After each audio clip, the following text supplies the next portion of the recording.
include animal kills and carcasses. Viewer discretion is advised. Good afternoon, everybody. We're here on quarantine with lots and lots of antelope about. Isn't that beautiful? You'll be able to see that it's very, well, you won't be able to see, but I'm telling you, it's very humid, it's very hot. You'll be able to see the wind blowing, all these antelope sticking around on quarantine. And that's because there's a storm brewing on Djuma Game Reserve in the Sabi Sands. So hop on board, everyone, for your live safari through the African bush.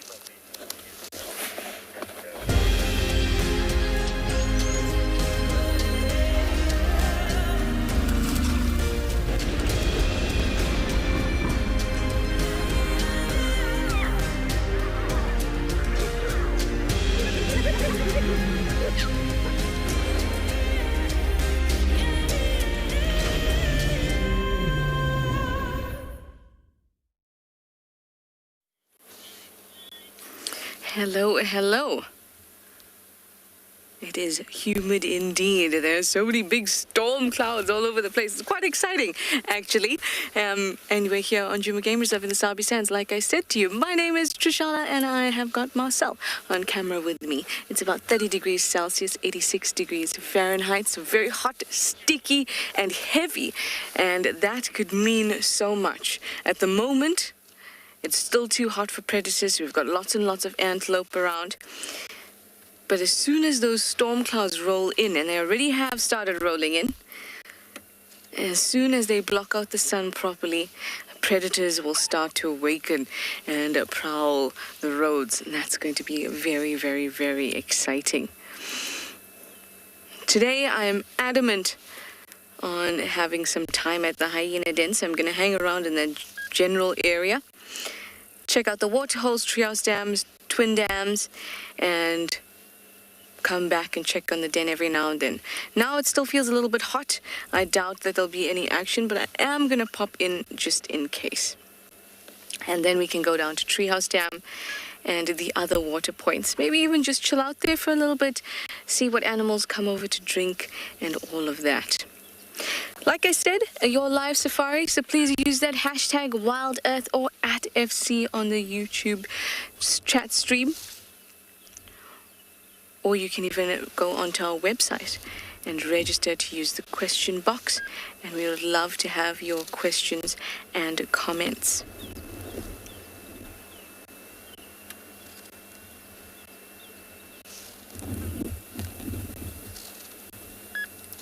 The bush is almost quiet. It feels like there's something in the air. Maybe something special? I certainly think so. Well, I'm not the only guide of yours that is out here today. We've got Kim as well. So let's go over to Kim and her giraffe so they can say good afternoon.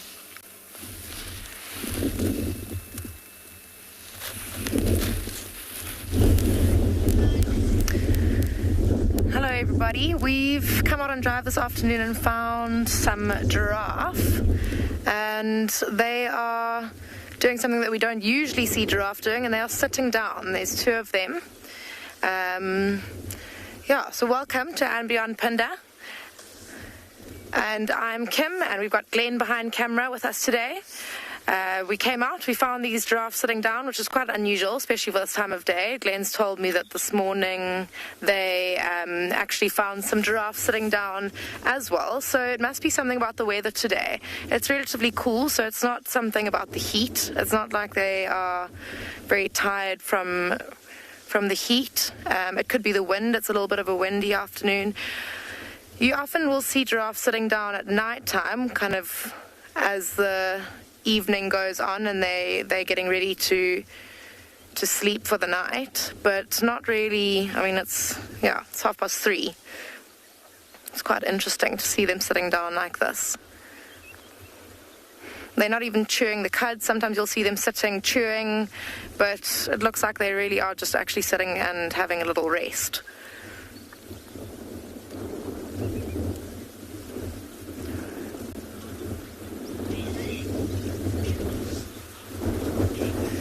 Yeah, David, these giraffe are really beautiful. You can see the one on the right.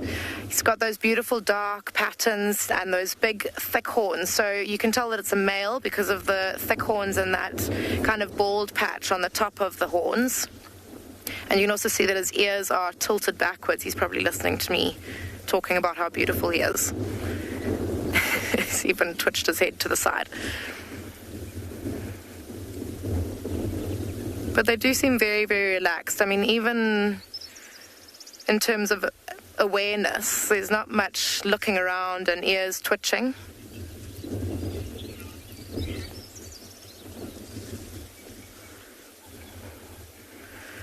Rosalind, I do not know how many bones giraffe have. I mean, I think that it's a similar number to what we have, in fact. I think the skeleton structure is quite similar to most mammals or most ungulates, but they just have much bigger bones.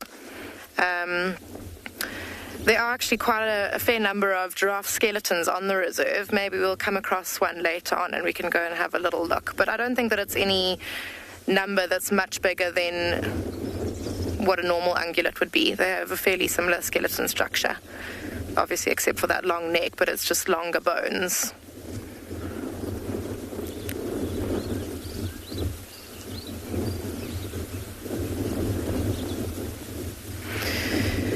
It's quite a vulnerable way or position for giraffe to be in, and that's why you don't generally see them sitting down so often. So it is quite interesting. You can see that they've chosen an open area so that they can kind of see around them a little bit. So that's one kind of line of defense, just being able to see around them quite well.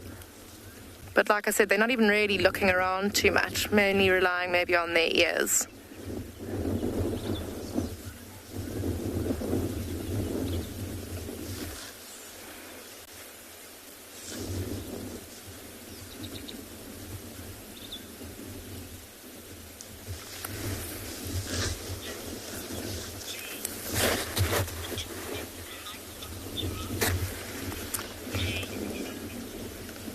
Estimated height of the giraffe when sitting, Jane, I would say, I mean, looking at it here, I would probably say maybe 3 meters. You can see up to its kind of shoulder, that male, maybe looks like about 1 meter, and then its neck probably like 2 more meters. So pretty tall. If I were to go and stand next to it, I still would only come up to quite far below its chin, I think. I mean, that's my estimation. But yeah, pretty tall, even when sitting.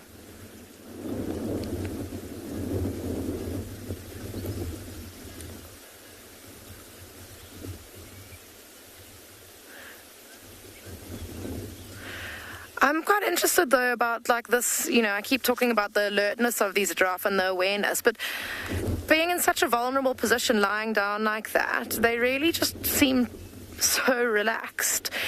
Often when the wind is up like this, lots of animals like impala and wildebeest will be a little bit more agitated. They'll be looking around, they'll move around quite a lot, their ears will be twitching all the time, and they'll be making sure to keep all directions covered by, all of their senses, their smell, their sight, and their hearing. And these two giraffe are just, I mean, that male giraffe is honestly not looked anywhere else except for when I was talking about how beautiful he was and kind of looked over at us briefly. But I mean, that's kind of as much as he's changed position. And even that female sitting so close to that bush there, I would think is quite not a very clever place to sit. But I'm sure they have their reasons. They do live out here, and I do not, so... And there are there's some other ones as well. In fact, one's just walked out of that patch of trees that female's sitting behind, so maybe she's aware that the other giraffe are around her, and they'd maybe alert her to the presence of a predator if there was one around. That one walking off, you can see, is chewing on something. He's obviously been feeding from that thicket.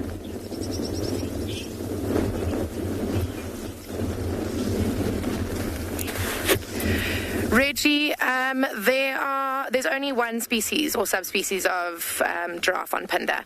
You get a different species up in the Mara. I'm going to have to brush up on where the other species are, but on Phinda there's just the one species. The southern giraffe is the only one we get here.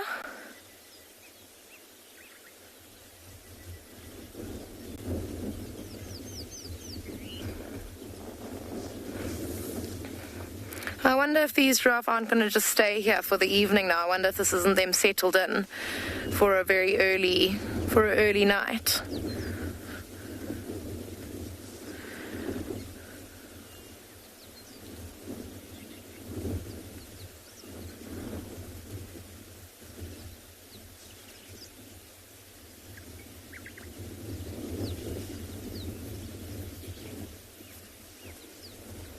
It's quite a beautiful scene though, with the clouds rolling in above the giraffe.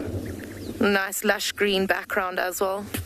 It's all quite a pretty scene, and I've been away for about 3 weeks, so it's really it's awesome taking all of this in.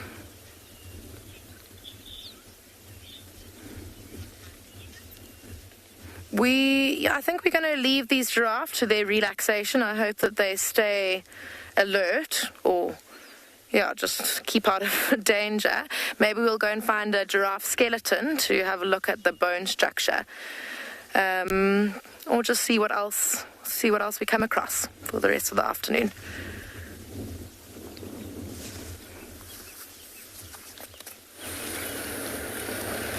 I have just been to the hyena den that is inactive, but I didn't expect it to be very active at this time of day and in this heat. But I did say to you this morning that I know that the cubs are still there because I saw them yesterday evening. There was no adults, so we left. All 5 of them staring at me and wanting to play. Very, very sweet. So now we'll move on to our next portion, our plan B. And that is to go to the water holes.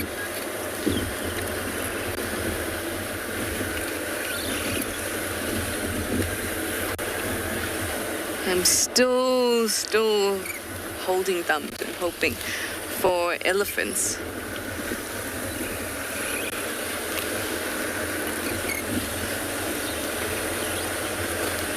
And I really hope that I'll be able to find some. But it seems like even the whole morning, none of the vehicles saw elephants. Maybe we'll get lucky this afternoon.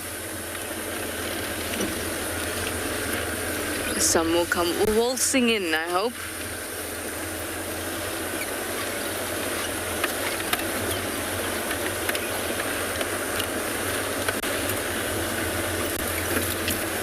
Tandy is also thought to have entered Djuma, Cheetah Cut Line in the east. So we will scratch around there as well after we go visit Treehouse and Twin Dams. Anyway, let me send you back over to Kim and her giraffe that is very relaxed.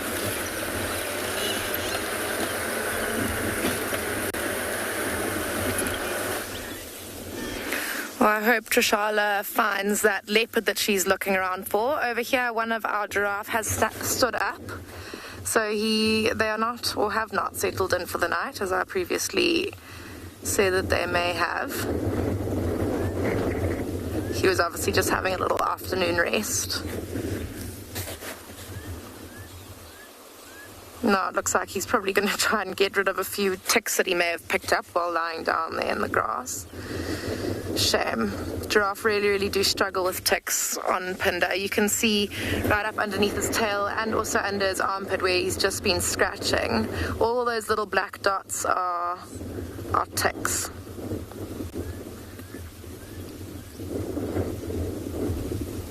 And every so often you'll see the oxpecker, which will help them out with those. Jill, giraffe's hearing is pretty good.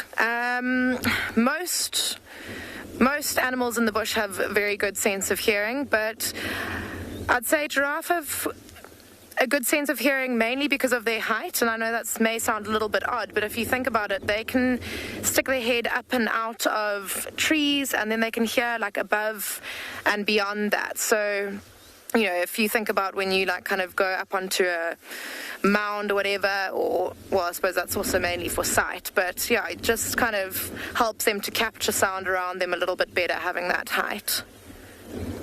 They also have quite good, oh, we've got a bit of action going here with the male. He looks like he might be quite keen to, maybe that's what's been going on here. Maybe that's a bit of an explanation for the resting that we've been seeing here.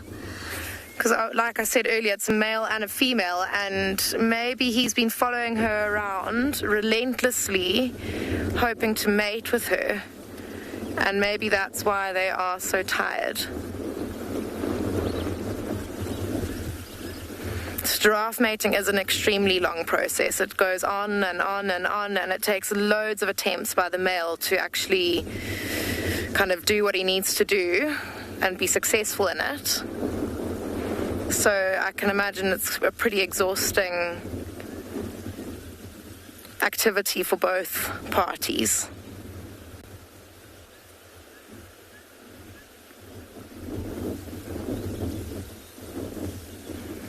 The other giraffe that were here were all moving off in the direction that the female's now walking, so I think they have realized that they're getting left behind and are maybe going to try and catch up. But if they are mating, if that is what's happening here, that male definitely won't let the female get too far away from him. He'll stick around with her. No, but he's not looking too interested. He's actually going to feed there.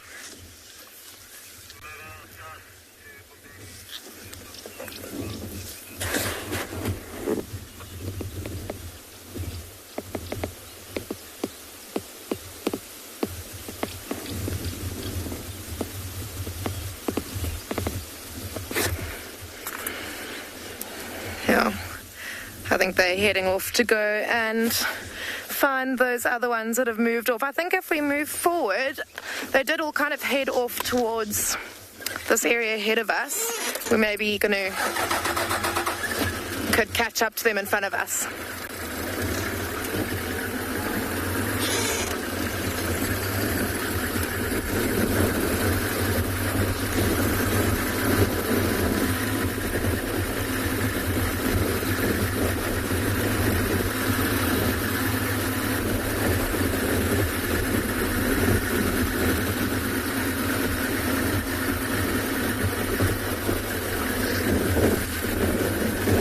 It looks like I'm wrong in my prediction.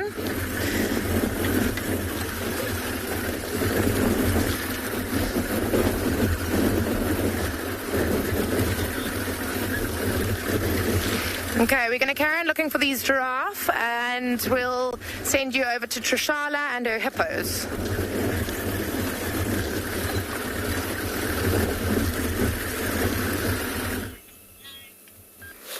We've reached a treehouse dam. And we have this lovely hippo in it that's giving us quite a show. He's scent marked. He's also yawning widely.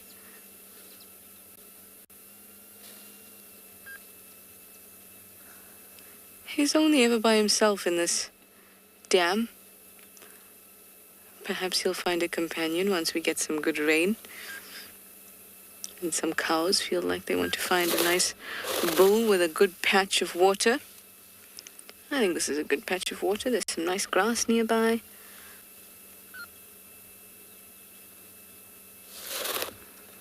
Look at it. Look at how beautiful it is. It's glistening with the sunlight. Now, of course, when you're with us, that's when our hippo decides that it doesn't want to show us just how big its mouth is.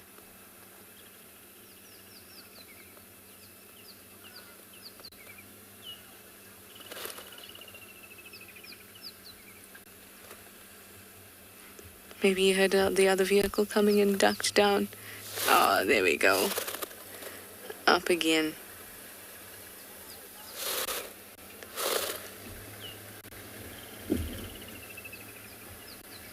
Hello, handsome. The water level is getting lower and lower. I know. We need some good rain to rise it again. Cairo, you'd like to know how long they can live for? They can live for about 40 years, which is quite a long time. Very long indeed. Now, usually it's not the case. It's more like 30 to 35 because out in the wild there's so many things that can make you not live up to that potential age. Fighting for territory, drought, all those kinds of things.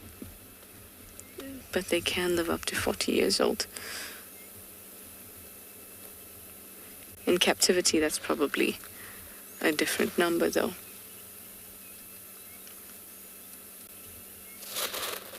The water is glistening beautifully. Look at that.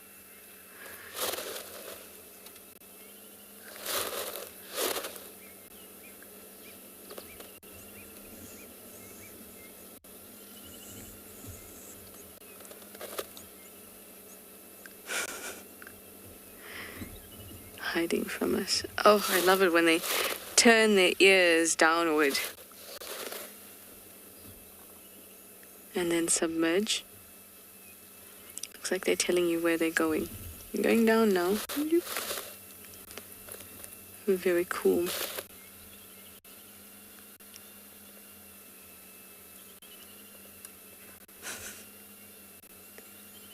Come on, show us your teeth.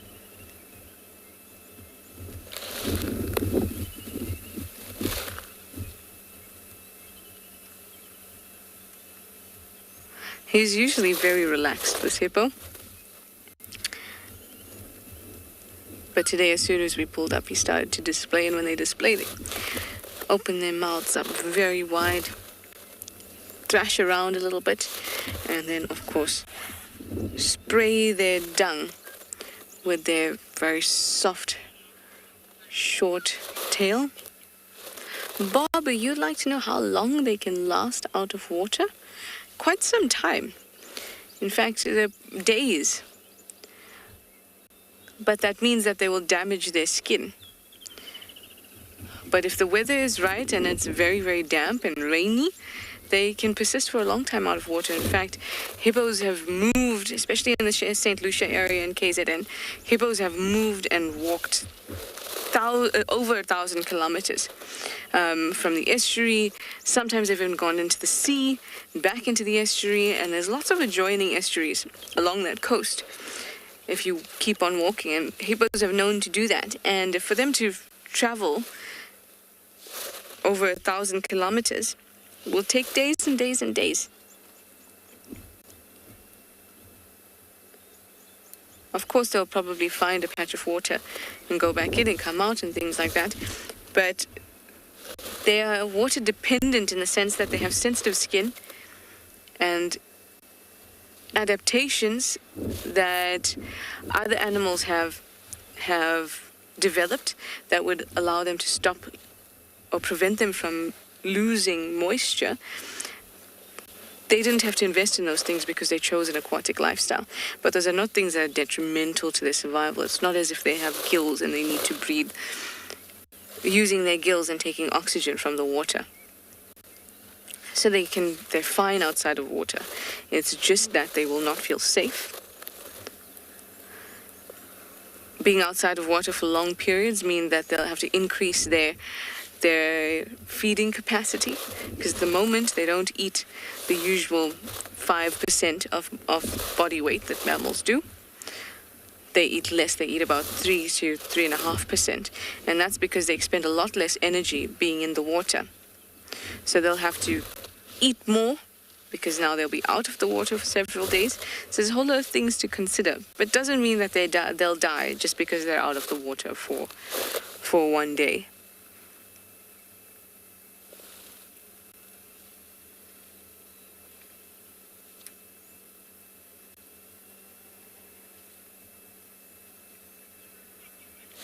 Again, Again, hiding. Very cute. All right, well, we're going to head to our next waterhole now and stop for any little things along the way. But I think it was Tess, or did I hear Kim? Somebody's got a sitting giraffe, and you're going to go see it.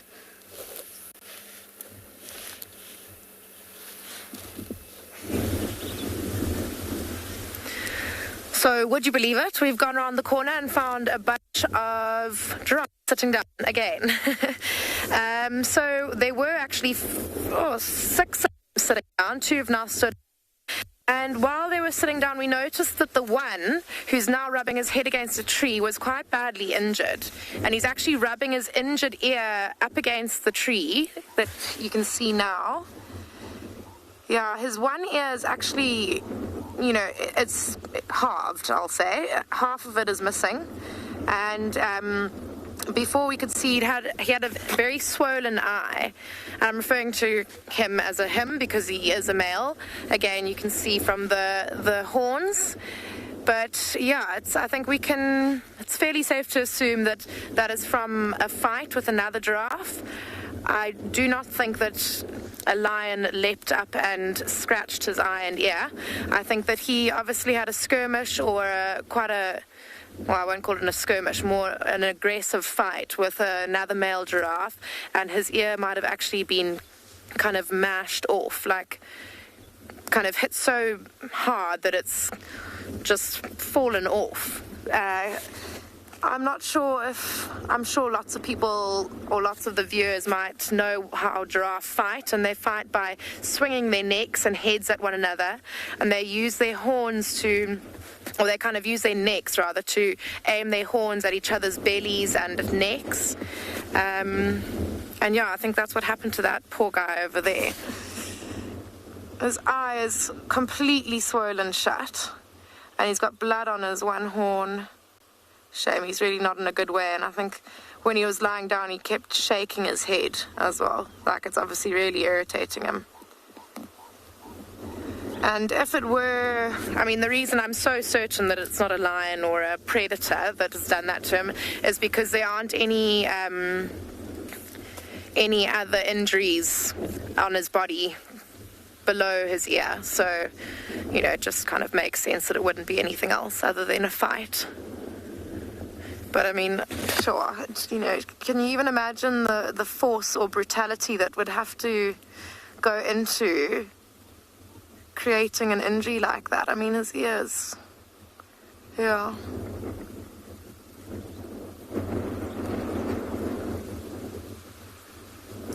But it's...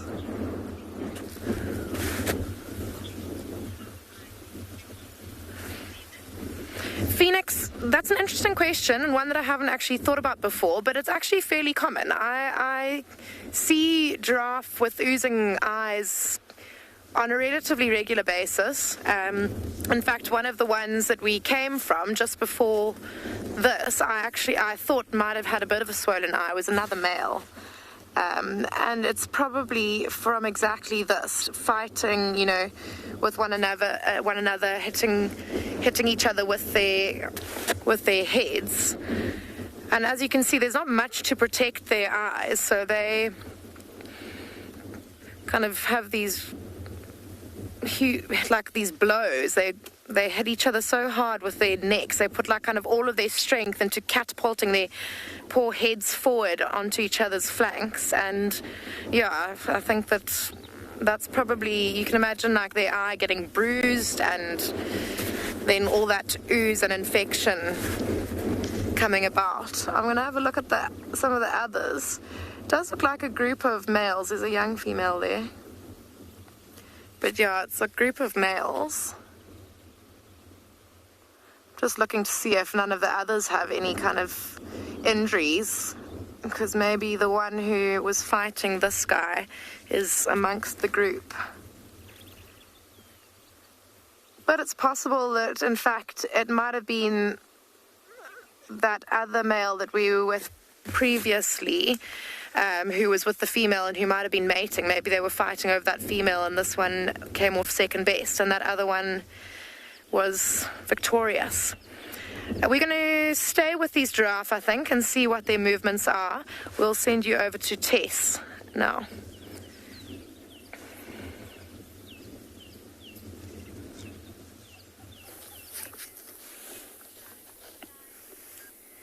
Welcome to Ngala this afternoon, everybody.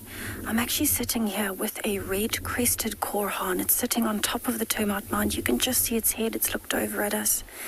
And I'm watching this male because he keeps making the sound that a red-crested korhaan makes before they display. And it's absolutely an unbelievable display to see. It's called a rocket display. So I'm hoping we get to see him do it. So they spend quite a lot of their time on termite mounds because they eat ants and termites, and it's a good vantage point. My name is Tessa. I'm going to be your guide on safari this afternoon at Ngala. Behind the camera, we have BK this afternoon. And actually what we're looking for in this area is the pack of wild dogs. But you can see the korhaan is actually coming down the termite mound now and going out of view behind it. You can hear Sterling's rain warbler calling in the background.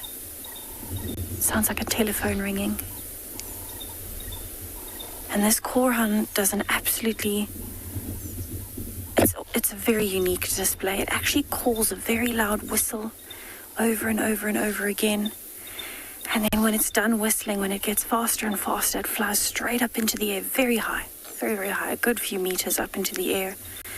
Folds its wings in and just plummets back down to the ground as though it's lost its consciousness. And then as it's about to hit the ground, it spreads its wings and lands very elegantly.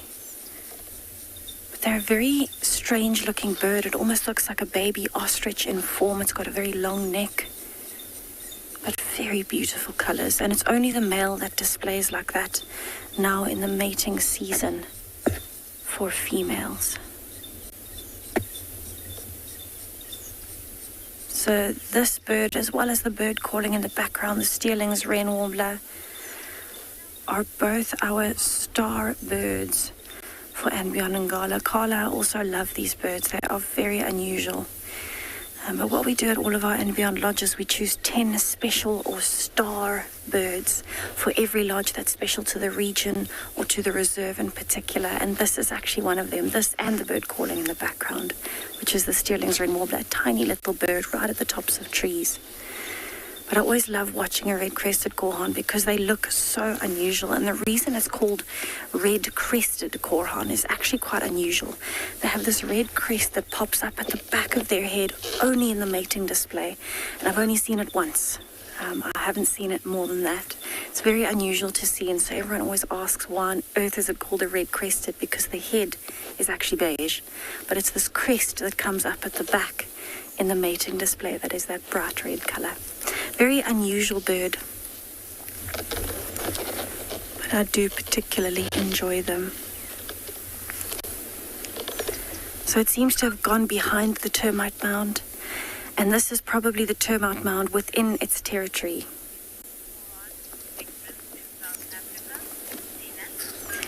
Scenic. In terms of korhaans, they can be divided into now korhaans and bustard. They have changed over. But in total, if you're including the bustards, let's have a look. Oh, it's calling. Listen, listen.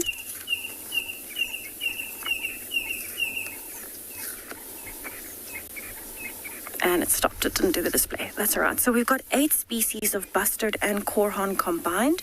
If you're looking at only korhaans, then there are 1, 2, 3, 4, 5, 6, 7. No, 6. And then you have the black-bellied bustard and the white-bellied bustard, which they were all previously called the same, but they have since changed names a few years ago. So I think what I'm going to do, I'm going to carry on towards the big clearings in the east, see if we can find the tracks of the wild dogs from this morning. I'm going to send you over to TAYLA with her warthog.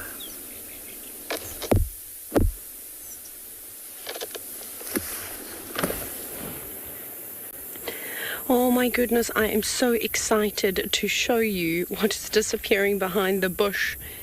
And I'll tell you why I'm so excited is because that was Linda my most favorite warthog in the entire world, and her two little piglets. My name is TAYLA McCurdy, and on camera with me today is Sebastian, and we're here at Pridelands Conservancy, which is part of BEDDOW Game Reserve and the Greater Kruger. I'm going to go forward.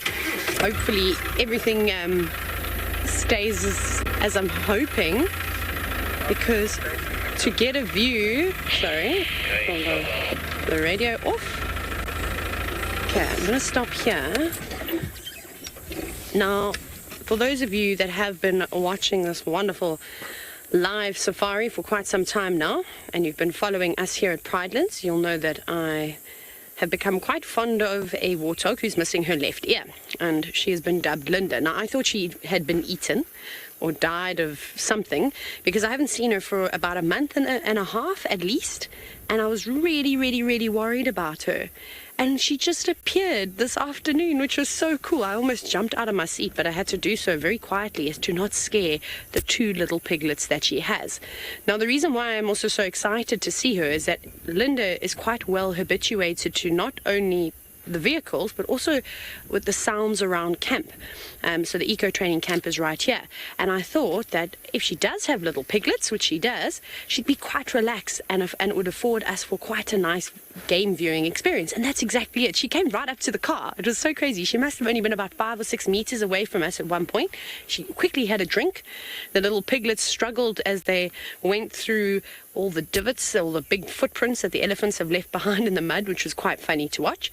And now they're just kind of copying Mom, trying to eat as much grass as possible. Aren't they absolutely adorable?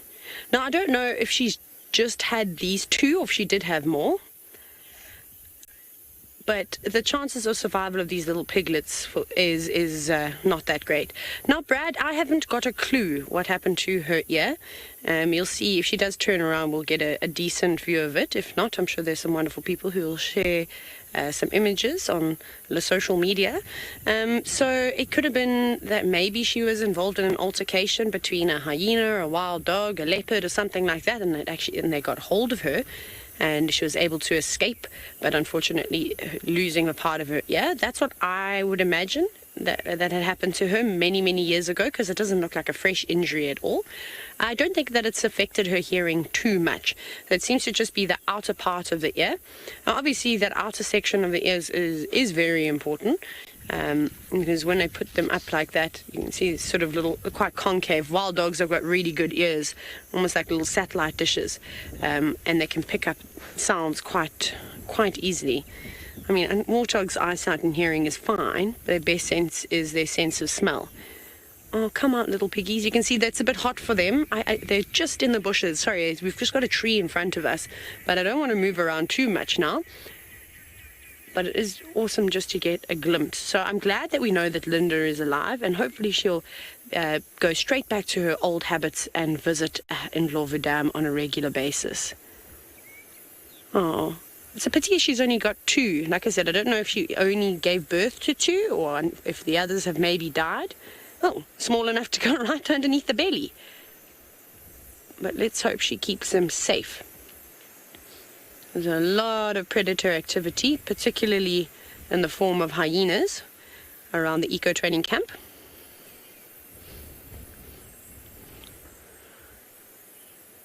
Now, James, so for warthogs can get exceptionally large. Now, the little one is tired. For a female warthog, I would say that they weigh anywhere between 60 and 70 kilograms, somewhere around there. Linda isn't a particularly massive warthog, so I would say she probably weighs closer to about 60 kilos, but they are quite big. But then the males are exceptional. They can weigh over about 80 kilograms. I remember once in the Eastern Cape, unfortunately there was a warthog that had to be shot. It had a broken leg, and it was in an area where there was no predators at all. So the most humane thing to do there was to actually just put it down. He was an old boar, and he weighed just over 100 kilograms. He was enormous. Now, where I live in the Hoedspruit Wildlife Estate, you wouldn't believe how big those warthogs get there. They are enormous, bigger than most of the pigs I've seen out here. So I reckon that those chaps weigh well over 80 kilograms. So they're big. They're not small. Not quite the size of a giant forest hog, which, if I'm not mistaken, can weigh over 100 like probably about 120 to 150 kilograms, which is enormous, but they can definitely do a lot of damage. Now, yeah, warthogs are an animal that are highly underestimated, but like in a place where there are lots of people living, warthogs become habituated fairly easily, mainly because of human error.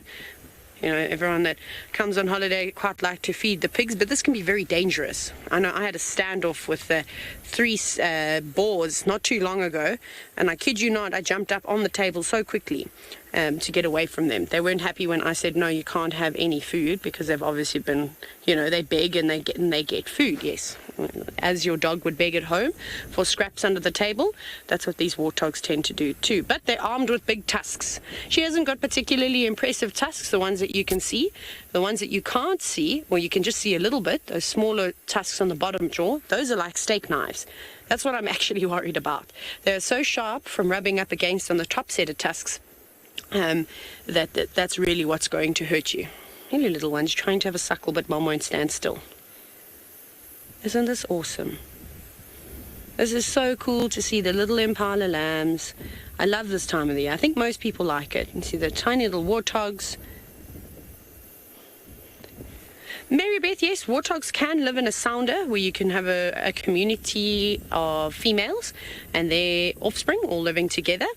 Every time we've really seen Linda, she hasn't been with any other sows. So that's what when we talk about warthogs being male and female, we talk about boars for the boys and sows for the girls. And then, of course, piglets for the babies, just in case. She was hanging around with 2 other males. One male was of substantial size, and he had an injury for quite a long time. Some of you may remember. And then there was another younger boar, which I wonder if it wasn't from her previous litter. But exciting times. I'm happy to see that my dear friend Linda is back, and she has now got 2 little piglets in tow.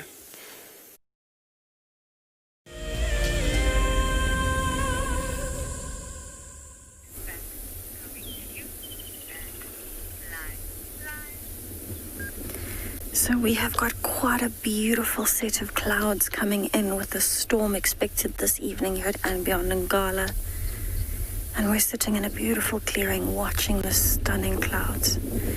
Have a listen to all of the birds around as well, some woodland kingfishers. Absolutely stunning.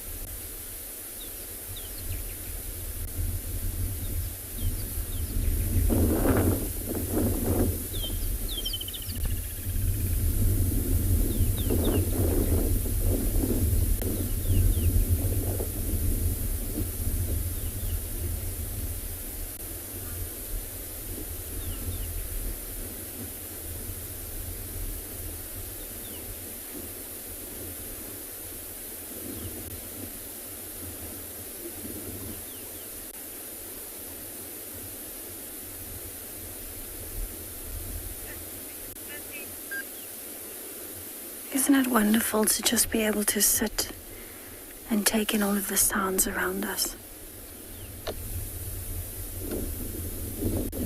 The birds have been incredibly active today. I've been hearing sabota larks, rattling cisticolas. Absolutely stunning afternoon to take in the sounds.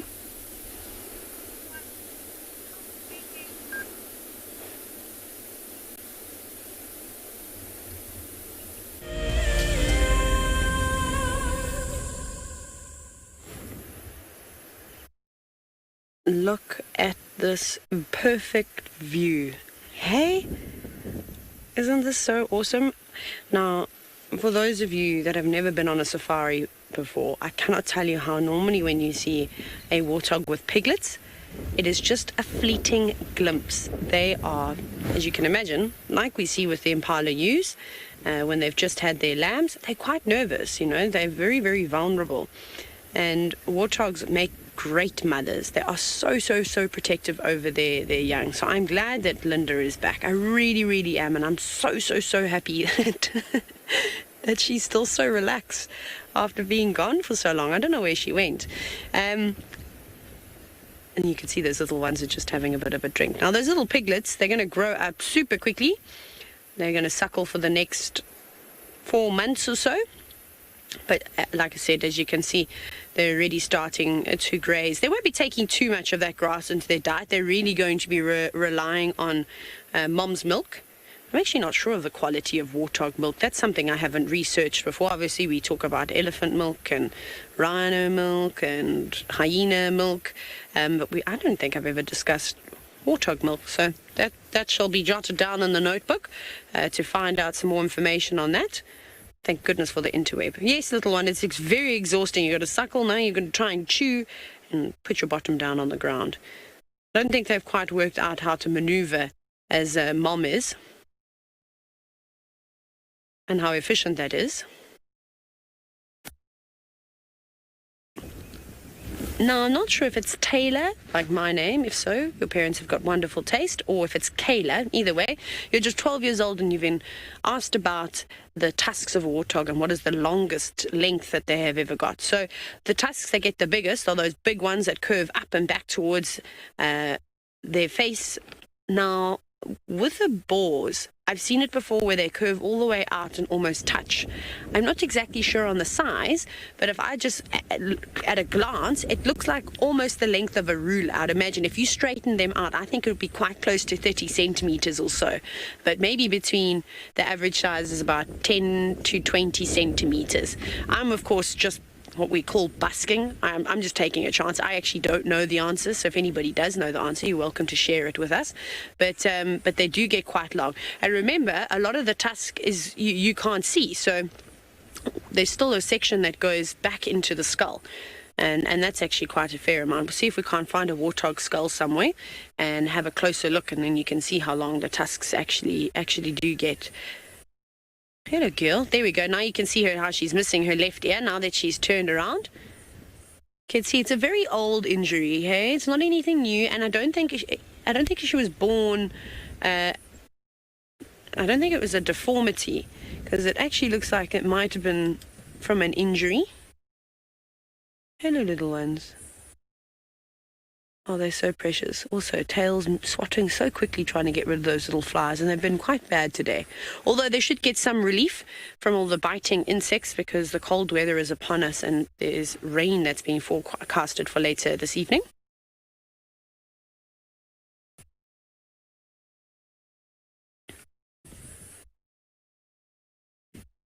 Sure, I'm loving all the questions from the kids today. Denise, who's just 7 years old, has asked, how many piglets can one warthog have at a time?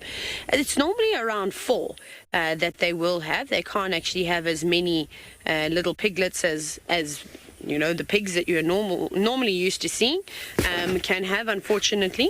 But so normally it's about 4 or so. But like I said, sadly they don't last for very long, which is quite sad. I did see one running around in Hoedspruit, very funny, the safari hub of South Africa. It's an interesting town because you go into the shopping centres and you almost do a double take because you think, what? I didn't see a warthog, and there's 2 or 3 warthogs running down the road, stopping at the stop streets, looking. They're not looking left and right, but it's quite funny to think so. With all the little piglets in tow, that's actually where I first saw the piglets this year. Was not on the reserves, was just across the way in Hoedspruit, in one of the shopping centres, which was really, really quite awesome to see. But unfortunately, they've now run in that direction. I don't think I'm going to bother her anymore. I'm, like I said, happy that she's back, and hopefully she will keep coming back. So what we will do at some point, it's just a bit, signal's not so great, is we'll go around and we'll reposition at St. Dam, and then hopefully the elephants or the buffalo will do what they normally do and come down to the dam. Let's hope that they will do that. That's what we are thinking. Otherwise, another thing we could also look for this afternoon is maybe some giraffes. So I think we'll do some driving around too.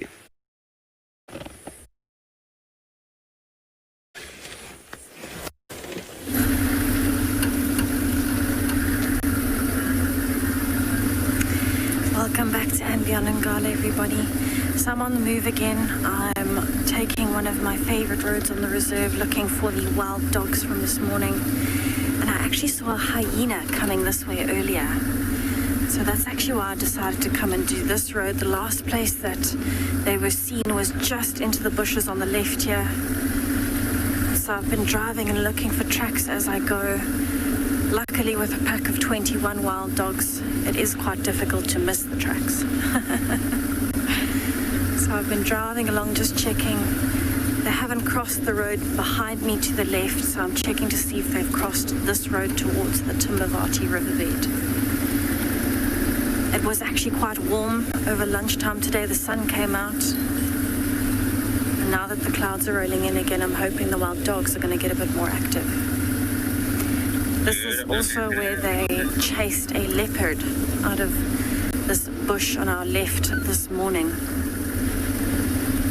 I don't know what it is with wild dogs and leopards the last 2 days, but we've all been quite lucky.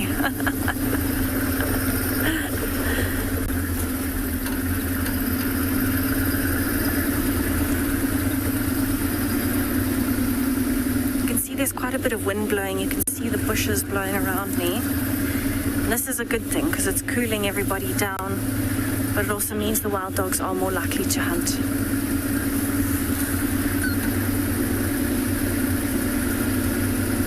You'll actually see now as we get into the clearing, the sun is just starting to come out. It's got a beautiful silver edge to the clouds. So we've had quite an interesting day of weather. It was cold and overcast this morning, incredibly hot over lunchtime, so I'm sure these wild dogs must have gone to find some water. And now it's starting to cool again. So I'm going to keep going along here. Hopefully I manage to hear or see signs of the wild dogs, and I'll send you over to Kim at Ambion Pinder with some rhinos.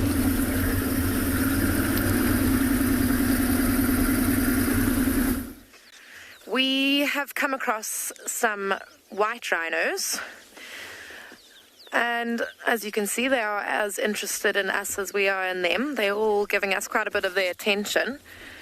And generally, white rhino are quite chilled, and I think that they maybe are paying us more attention than normal just because of the wind. Like I mentioned earlier, it's a bit windy here today on Pinder, and that does tend to make the animals feel a little bit insecure. Their senses are a little bit dulled. Just like how it's difficult for you and I to hear when it's windy, that's the same goes for animals. Obviously, they just have a lot more to worry about. They rely on their hearing. Oh, isn't that beautiful, all lined up like that? They rely on their hearing a lot more than we do. They are kind of slowly coming towards us, though, so they're obviously happy that we aren't a threat. You notice how the little ones kind of keep or make sure that the big ones are always in between them and us. The wind is literally blowing right from us onto them, so they can hear us very, very well, and they can probably smell us too. What a beautiful interaction. They really, really are just checking us out properly.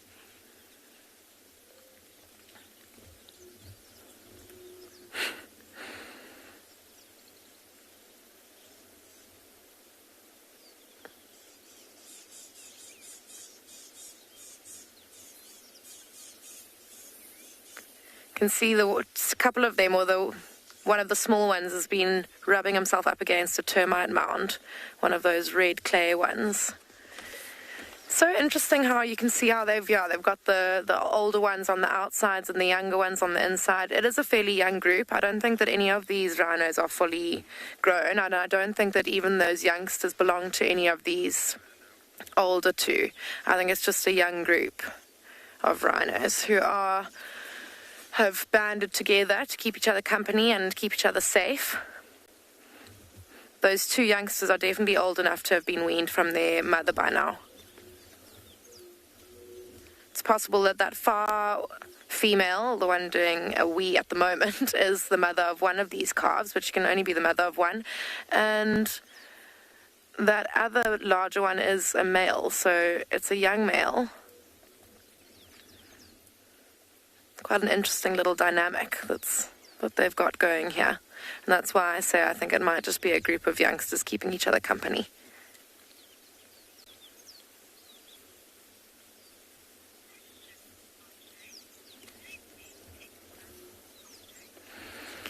Andre, yes, they do. Rhinos do make a few noises. They make snorting noises, especially when they are charging. So there'll be like a noise when, let's see, we even got a little bit of a look up. Maybe I shouldn't do that. When they are charging. Also, calves, when they are kind of asking their mum for milk, they make this high-pitched little squealing noise, which is really cute to hear. And actually, if you don't know it's coming from a rhino, it's quite difficult to believe that that's where the noise is coming from. And yeah, I mean, there'll be some grunts as well sometimes when rhinos are fighting with one another. That's kind of about it.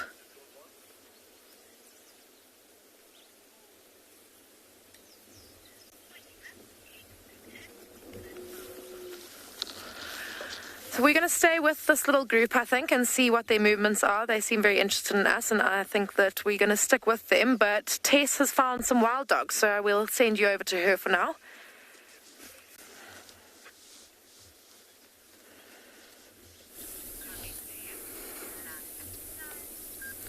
So as I left you earlier, I noticed the tracks of the wild dogs coming onto the road. And not 50 meters down the road, and BK pointed out the wild dog sleeping in the shade here. Absolutely sharp eyesight. And this is just part of the and beyond Ngala pack. It's not the full pack, so the others we actually haven't seen yet. I think they're hiding somewhere in the shade because it is so hot. And you can see how these dogs are panting quite heavily, particularly the one with the darker side. It looks like it's eaten a bit more, so its body temperature is a little bit higher. So we're actually not far from the road at all. We're maybe 15 to 20 meters from the road. And I think this wild dog closest to us with lots of gold actually lifted its head as we came past, and BK managed to spot those big ears.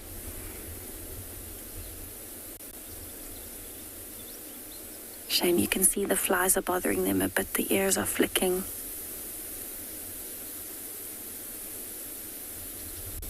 And it's unbelievable to think there's actually 8 wild dogs underneath this little guari tree in that little patch of shade. And I can only see 5 fairly clearly.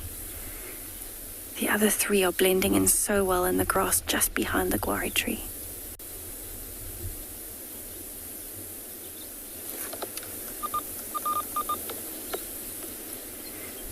So I don't think it'll be too long before the wild dogs start getting active just now, especially because it is starting to cool down quite a bit. The sun has just come out, but the bank of clouds coming in is massive.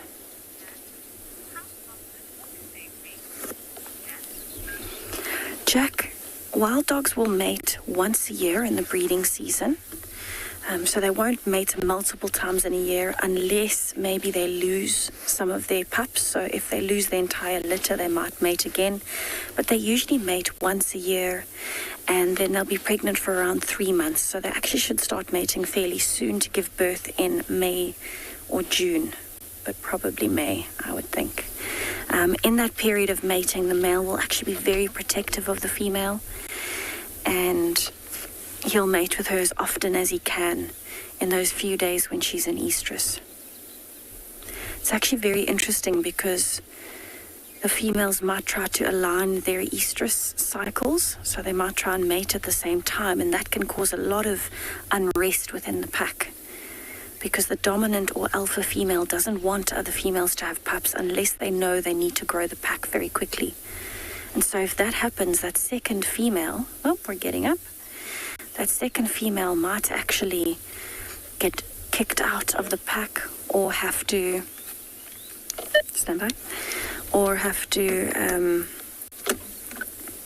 abandon those pups. The pups might even be killed. But that's normally why the females would then move out of the pack and form new packs and find new males to mate with. No, you coming? Go ahead, Bonnie.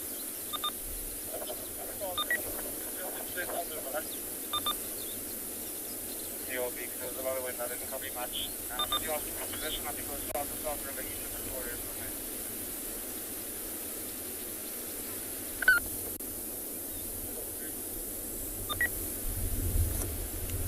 there. Barney, keep coming. You'll get our visual from the road.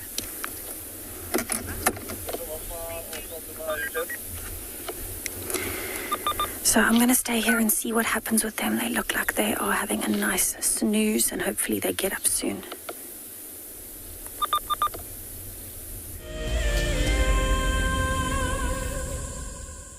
Join our Explorers program so we can keep on sharing nature with the world. For a monthly subscription, you will have the opportunity to win fantastic Wild Earth expeditions, have access to an animal identification app, receive weekly highlights from our shows, and much more. All the money will go to keeping these live safaris on air, which in turn connects a global population with nature. My name is James Hendry, and I work here at Djuma Private Game Reserve in the Sabi Sands on the western fringes of the Greater Kruger National Park. My favorite part of getting questions from viewers is that we get to have long and varied discussions about all sorts of different aspects of nature. Because our audience comes from all over the world, it's very special to have different perspectives from everywhere. If you want to submit a question on Wild Earth, you need to register on our website. Once registered, go to the Live Safari page and submit your question beneath the live feed. Welcome to my car. This is Wendy, and she's my favorite. She would love to have your name attached to her, so you can be with her every single time she goes on a safari here in Djuma. If you become a Wild Earth Explorer, you will have the opportunity to buy an engraved tag, which we will attach to her. We will make sure to send you a digital picture to show you exactly where you are sitting on her. You will have front row seat in every single sighting. What makes Untitled Private Game Reserve so special is our massive array of habitats. And with that comes, of course, a beautiful diversity of landscapes, but also an incredible biodiversity in terms of plants, bird life and animal life, as well as, of course, our conservation success stories with cheetah, with rhinos, now with pangolins too. Catch up with the guides daily here on Wild Earth.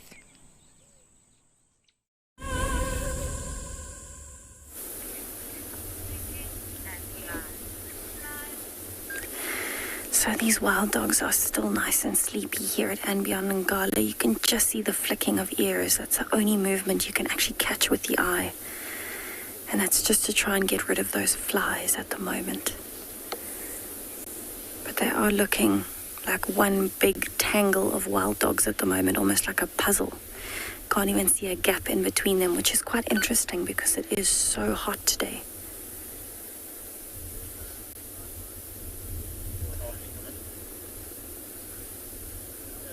You would think that on such a hot day they would be a little bit more separated in the breeze.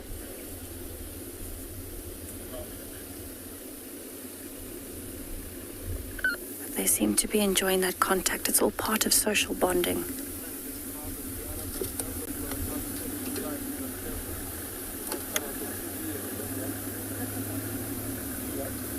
So it would actually be interesting to see where the rest of this pack is, because it's 21 in total.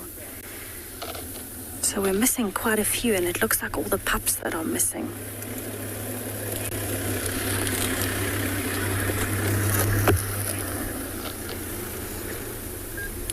Warthog Queen, wild dogs on average in this area get to around 12 to 15 years old, depending. But oftentimes, because wild dogs are so endangered and because there are quite a lot of threats around for them, they might not even get to that age. But majority of them would get to around 12 to 15 years old, especially the females. We actually have a dominant male, or he was a dominant male of this pack, the one that we saw yesterday. I don't know if anyone was watching for that. Well, it's the same pack, but that sighting. The dominant male used to be the male that has the shorter tail, and he is incredibly old. He's been with the Ngala pack for many, many years. He was a dominant male for at least 5 or 6 years, if not longer.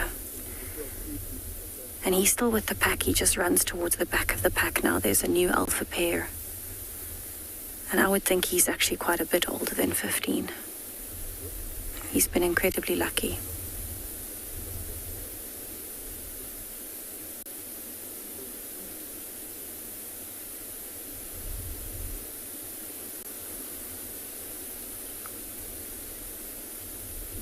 I think these are actually just the adults of the pack. You kind of want to start thinking like a wild dog, thinking, where would you hide your pups if you were a wild dog? And there were so many of them.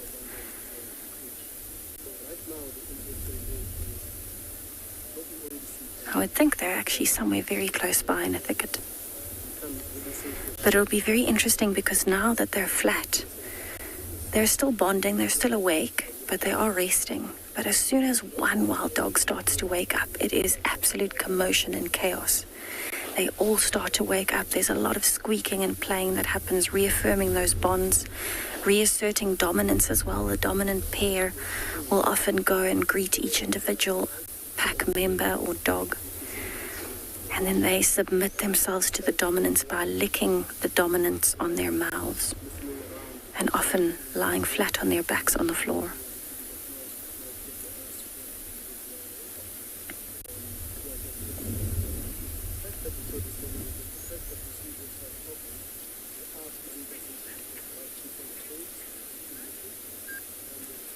So I'm going to stay here and definitely see what plays out for this afternoon as these storm clouds roll in. I'm going to send you over to Kim at Albion Pinder with her bird.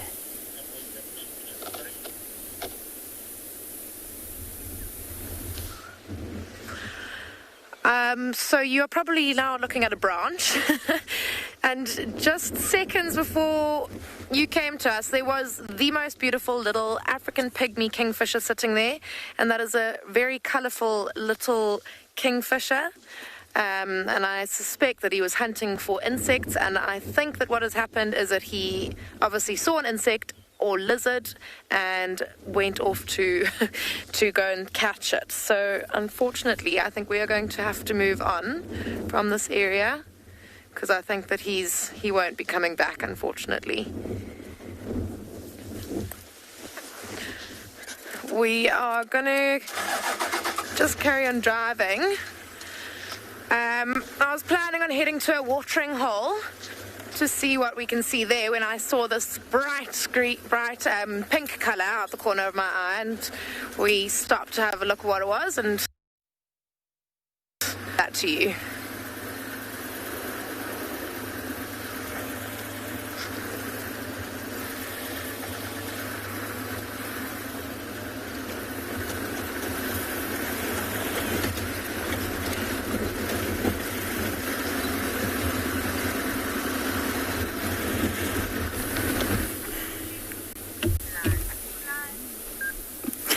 So these wild dogs are all lifting their heads at the moment. There's a vehicle that's coming to join the sighting at the moment.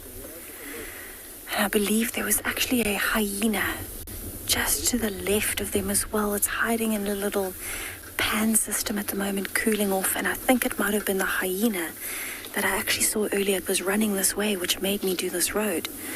And so I think it's settled, knowing it knows where the wild dogs are now. And so now it's happy to go and relax in a little puddle and keep cool until the wild dogs start moving.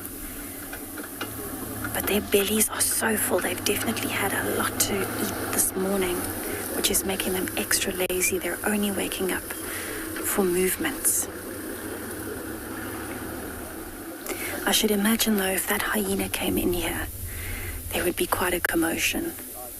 Wild dogs are particularly good at cornering hyenas into these guarri trees where the main stems are. They corner the hyenas in there, and the hyenas just sit flat on their bums against the guarri and make a huge noise because the wild dogs go straight for the rump when they're biting. They know it hurts.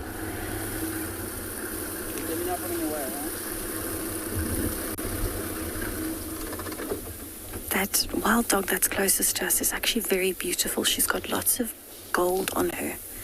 She's a lot lighter than the others that I can see in that little mesh of wild dogs.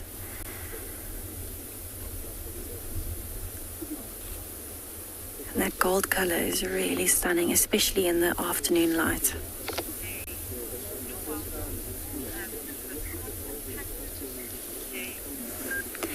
Jay, absolutely. Every wild dog has a unique coat pattern. No two wild dogs are the same. You will see some similar markings, so they can pass some, especially the white patches, the same sort of shape on to their youngsters, but normally each one is very easy to distinguish from the others. It literally looks like a painter has taken paint and just thrown it all over them in different colors and splotches. That's why their other name is the painted wolf. And these coats really do help them camouflage. But it's always been one of my favorite things is looking for patterns in the coat of a wild dog. I remember in the monitoring program that I was working in, there was one that had a perfect fried egg on her shoulder in pattern. It was this white fried egg patch with a gold patch right in the middle. So she was very easy to tell apart from the others. So it's always fun to look for those patterns. I think my overall favorite pattern, though, is still that one from the Orphan Breakaway pack with the pelvis marking on her pelvis, on her coat. Unbelievable.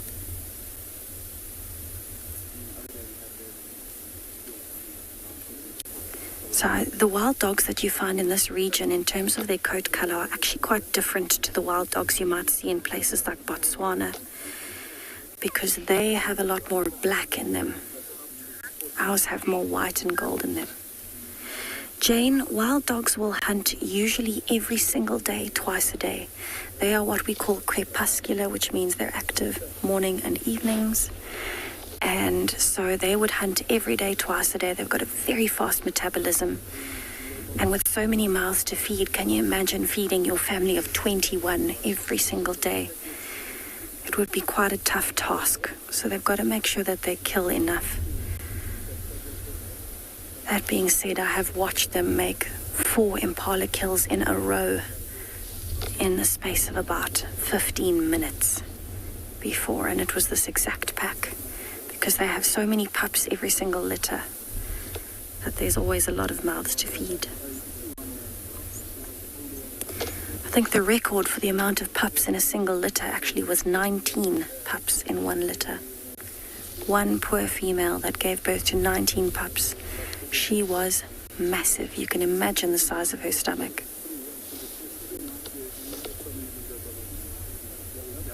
She looked like a bit like a tennis ball on toothpicks, maybe, with big ears as well.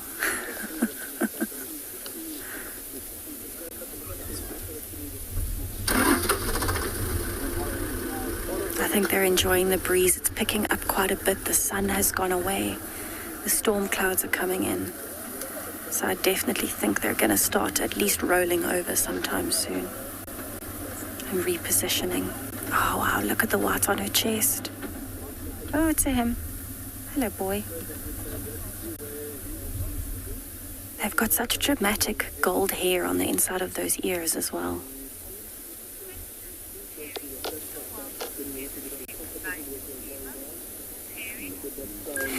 Terry, wild dogs and most other animals can definitely be affected by ticks and tick-borne diseases.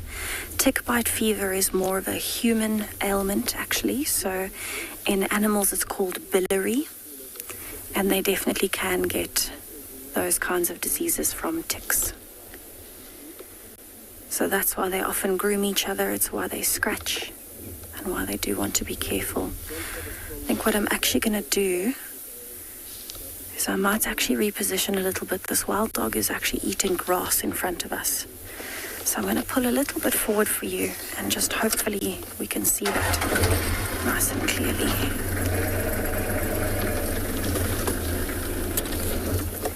So this is actually a male that we know quite well. Now that he's up, I can see it. In his hip joint and the groin, you can see a raw patch on his side. He got injured when they were having a fight with some hyenas over a carcass not so long ago. And he doesn't look like he ate as much as the others this morning. His belly is not hanging like the others. It could be possible that he might even be feeling a bit nauseated. That's why he was eating grass. Now he looks like he might want to vomit. Yeah, he's going to vomit. So the grass helps them bring it up.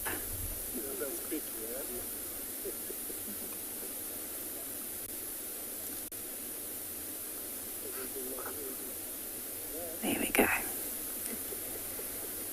I wouldn't be surprised if he tries to eat it again. Seems to be the wild dog way. Almost looks like he's burying it with his nose. Alright, so we're gonna sit here and watch what happens with this wild dog trying to bury what he's just brought up. I'll send you over to Trishala with her bird.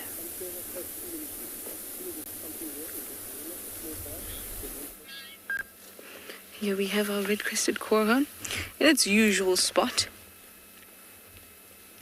Here on Philemon's cut line, and one close by just did the call that is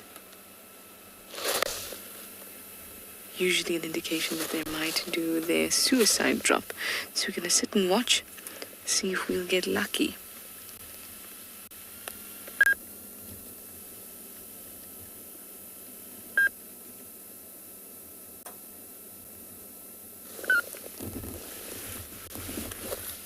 You can do it, you can do it. I've seen lots of them suiciding recently. That sounds strange, but they do a mating ritual in which they fly up into the air and then drop down. Okay, there's one in the distance calling. Do it, do it.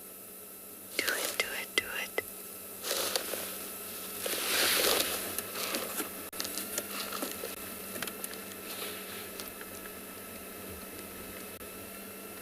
I feel like he's taking just a very long pause before the big performance.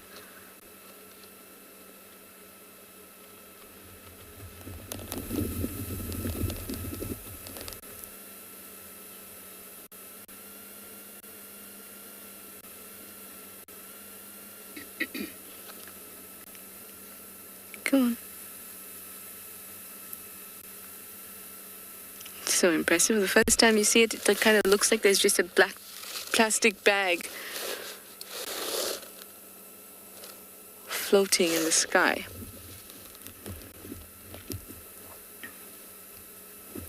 I can hear the ones in the distance. And I love when it begins because there's a beak snap before the call.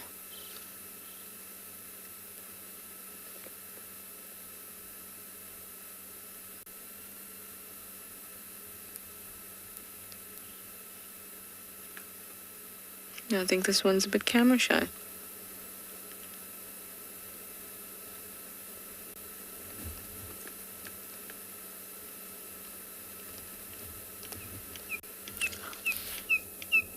Yes.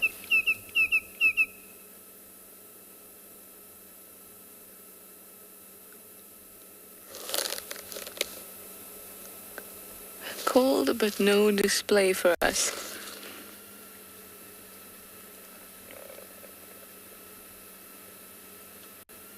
Maybe it's just wobbling up.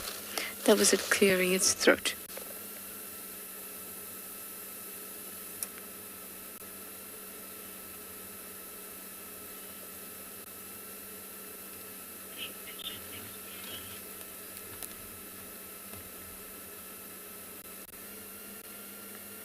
So cool.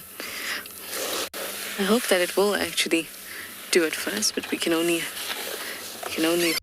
So they actually have arenas, so we call it an arena, when there's quite a few males all around, and then a female enters the arena, and then they do their display. So I can hear at least 2 other males, so I'm hoping that this one will do it too, and maybe there's a female around that will watch. Very cool, don't you think? The one in the distance. I think this is a good time to mention that there's exciting things going on here at Wild Earth. So won't you pop over to our website, wildearth.tv/explorers, and learn everything about becoming a Wild Earth explorer.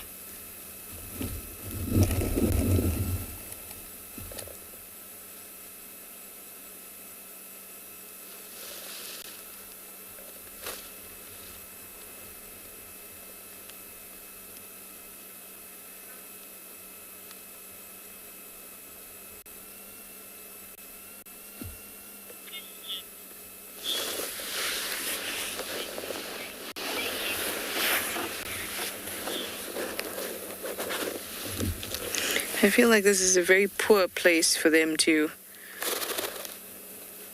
fly up from, on this particular patch. But maybe it's a bit elevated and we'll just have to wait and see. Jean, you'd like to know how long they incubate their eggs for? Their incubation period is about 22 days. And it's incubated by the female only.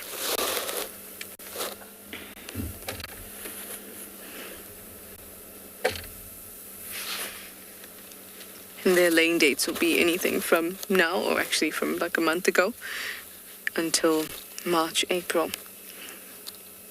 I've never seen a little red-crested korhaan. I'd love to see one.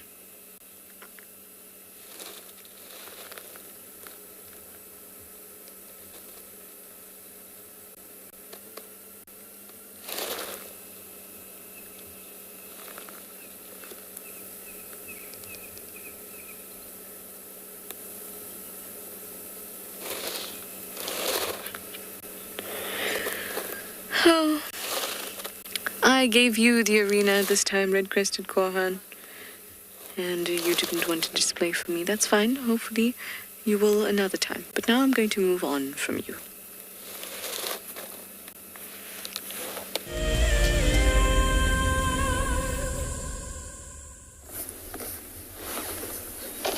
Keep disconnecting.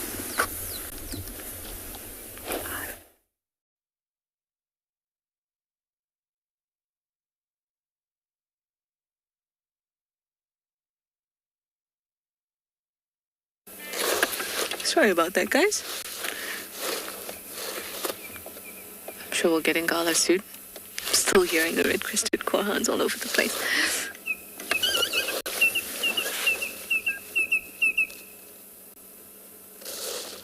Great timing, everyone. Also, it's starting to spit a little bit.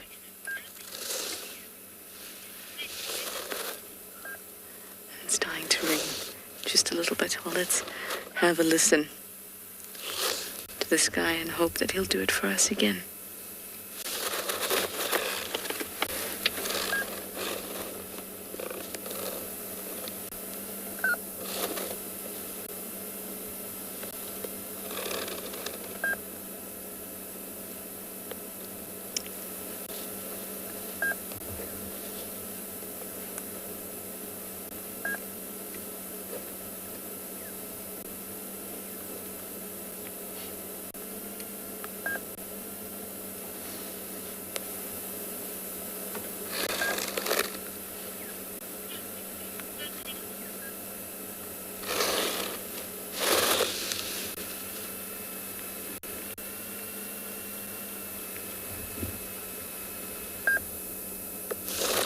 I feel like this red-crested korhaan is just wondering, what am I doing staring at it?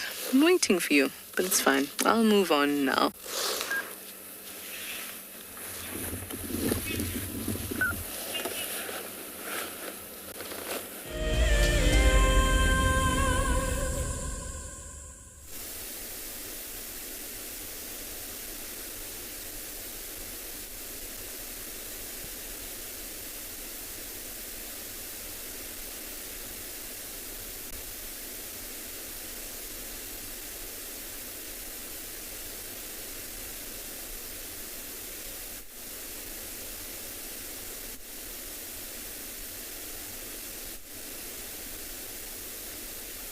Sorry about that, guys.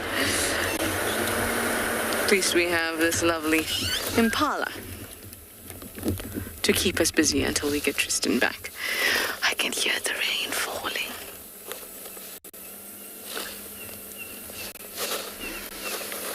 And the red-crested korhaan's still going.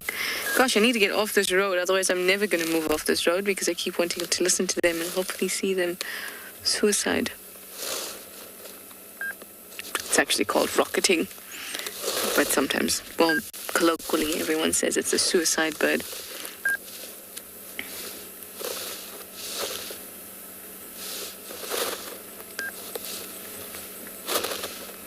Lonely male? What are you doing by yourself, hmm?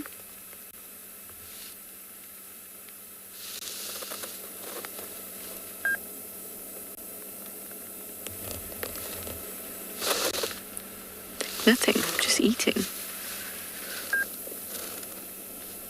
I feel like I've come along this road and I'm just staring at all the animals, and all the animals are staring back at me, kind of thing, saying, what are you staring at? Why are you watching me? Because you're all so curious, and I'm curious about you all.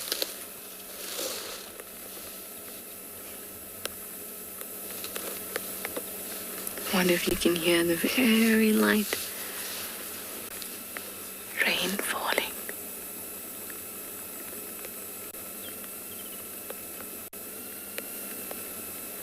Probably not.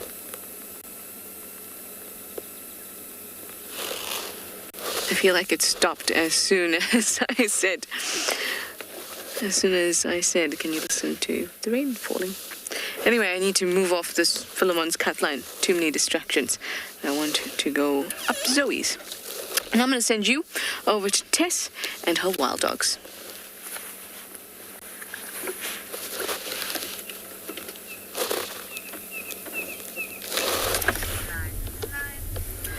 So you can see these stunning storm clouds rolling in at the moment. We've been hearing quite a lot of thunder sitting here at Ngala with the pack of wild dogs. And it is cooling down incredibly fast. I don't think it's going to be very long before these wild dogs start getting active. The rest of the pack is actually hiding in the little drainage line in a little riverbed behind where we are sitting at the moment. And they're very well hidden. So I'm going to stay with these for a while, and maybe the others will start getting active, especially the pups should get some more energy as these clouds keep rolling in.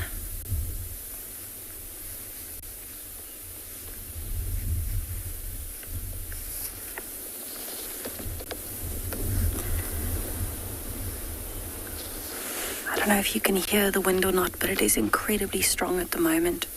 You can actually see it on how those gory branches are blowing. It's actually fairly sheltered where the wild dogs are. But there's definitely quite a large storm coming in. You can actually smell the moisture in the air already.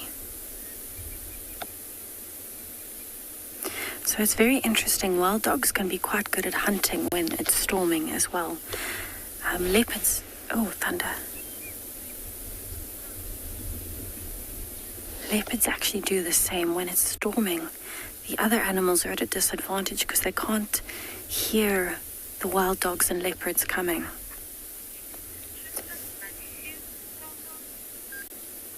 So I'm hoping that they might get active and start hunting tonight.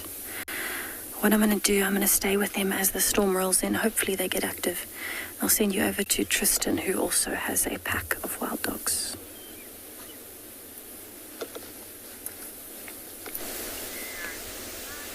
Well, as you can see, we are waiting for the dogs to get active, and now that we've sorted out the fact that we can talk to you, well, helps a lot. So the dogs are, for now, fast asleep. They obviously had a big morning this morning, chasing leopards around and feeding and all kinds of other things. But before we get into all of that, my name is Tristan. On camera, I've got Gert this afternoon, and it is lovely to have you all along for the ride. It's taken us a while to find the dogs. They were up in the northern part of Buffelshoek, which is in an area where it takes us a bit of time to get up here. We also got waylaid by multiple different leopard tracks on the way, but unfortunately all of them went into places where we just won't be able to get signal, so we left those. But it was tracks for Nklangula and Tlalamba, but not together, so separate places, both of them kind of heading northwards, which is interesting. But the dogs, like I say, they're resting for now. They had a really big morning. They were active until quite late this morning. They were still terrorizing in Sele until about 10:11 this morning. And then they eventually lay down in this area and are taking it easy. But what I suspect will happen is, as this cooler weather's coming in, it seems like there's a bit of rain around, there's a bit of a breeze blowing. As it starts to get cooler, so the dogs are going to start standing up and moving. And I'm really intrigued to see where this pack goes from here, because generally the Sands pack over the last few years has stayed pretty centralized in the Sabi Sands. So they've been in kind of the Singita, Londolozi area, moved around the center portions. But for them, coming up into this part is very, very seldom. They don't generally come very far north into Buffelshoek and towards Manyeleti. And where we are right now, for them, is about a 10-minute run into the Manyeleti. So it's very, very, very far north. And I'm intrigued to see whether or not they turn and start going back southwest to where they normally hang around, or if there's a member of the pack that's joined that could be from a different pack and is now trying to drag them a little bit into areas that it knows. I don't know, but it's going to be super intriguing to see where it goes. Also because the Pungwe pack is somehow kind of trailing behind them. The Pungwe pack was seen yesterday on Arathusa, and their general direction was following these guys on a very similar route that they took the morning before. And so it's going to be one of those things to see if the two packs eventually meet. If they do, there'll be quite a lot of competition between them, even though they're the same species. Packs don't really see eye to eye, and there can be a lot of chaos when two packs meet, particularly because both packs are quite large.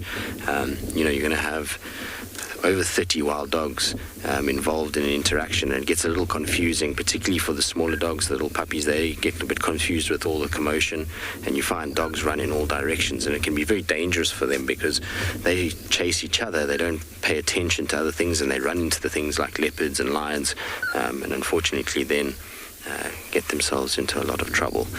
So it will be a interesting, should we say, a few weeks with both packs kind of being in a very similar area to whether they find each other. They also pick each other's scent up. I mean, these guys scent mark heavily when they run around.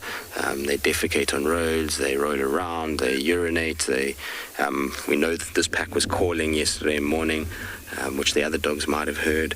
So there's a lot going to happen between the two, I reckon, over the next little bit. As you can see, that dog is fast asleep. It's not in the mood to be doing too much just yet. Like I say, when you run around all day, the rest is deserved. Now, I have got 0 comms, so I know that our directors are speaking to us, but I have no idea what they're saying to me at this stage.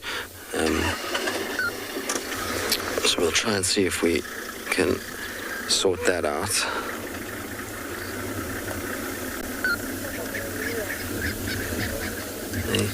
You hear there's a Franklin that just alarm called, and it meant that all the dogs popped their heads up.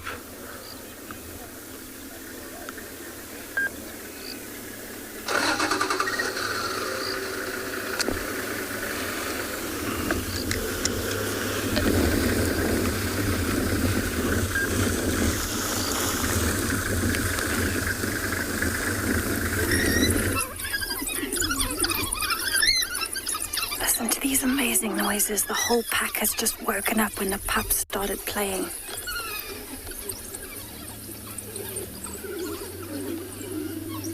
So now they're running around greeting each other, playing with each other here in the gori tree. And so this is how they actually get each other excited for a hunt. And actually looking at the rest of the pack, majority of them haven't eaten much. So they definitely do need to hunt tonight. But all of this audio that you're getting, the sounds and that excitement and chasing each other, this is all to get ready for a hunt. They've calmed down again now that they've greeted each other. So what they might do is actually settle for a bit, bond a little bit, and then head straight out onto a hunt from there. It's unbelievable how quickly things changed. They went from completely flat to all of a sudden that chaos that I was expecting. And now they're going flat again. They've had a greet after sleeping apart for the day. And now they'll spend a little bit of time with each other before they head out.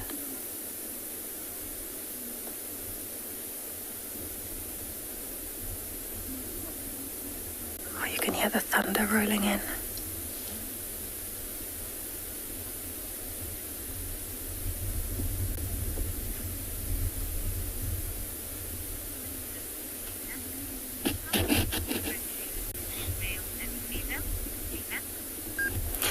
Sinak, the easiest way to differentiate between male and female wild dogs is a combination of two things. So the first thing is you can look at the size. Male wild dogs are quite a bit bigger than females.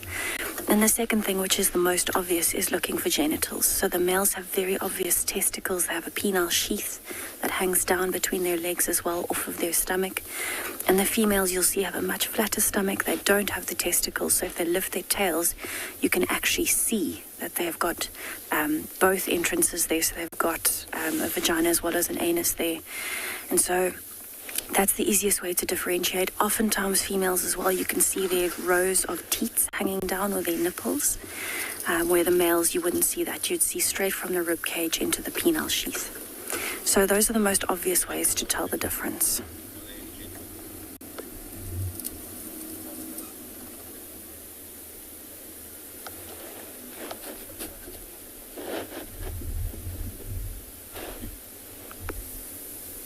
Everybody looks nice and relaxed again.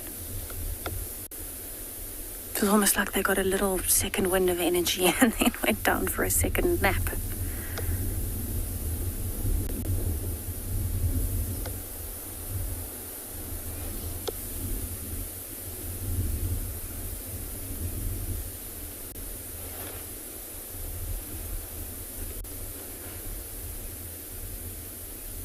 The wind has actually picked up again.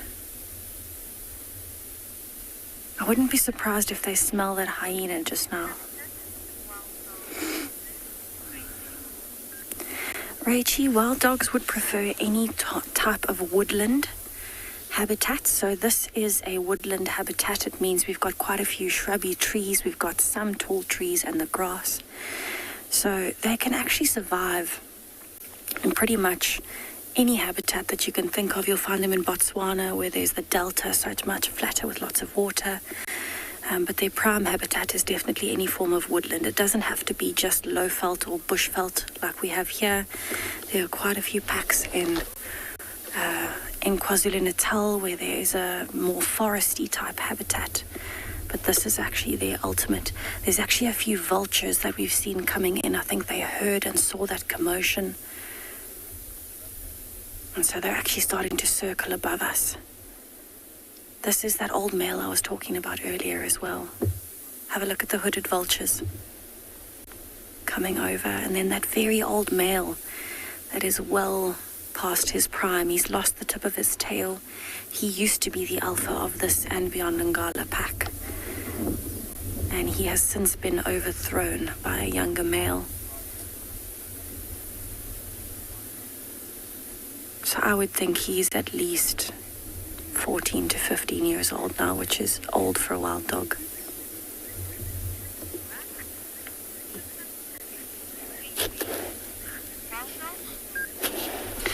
So I'm going to sit here and see what happens as they get more and more active. We're seeing a little bit of movement, and I'll send you over to Tristan with his very sleepy wild dogs.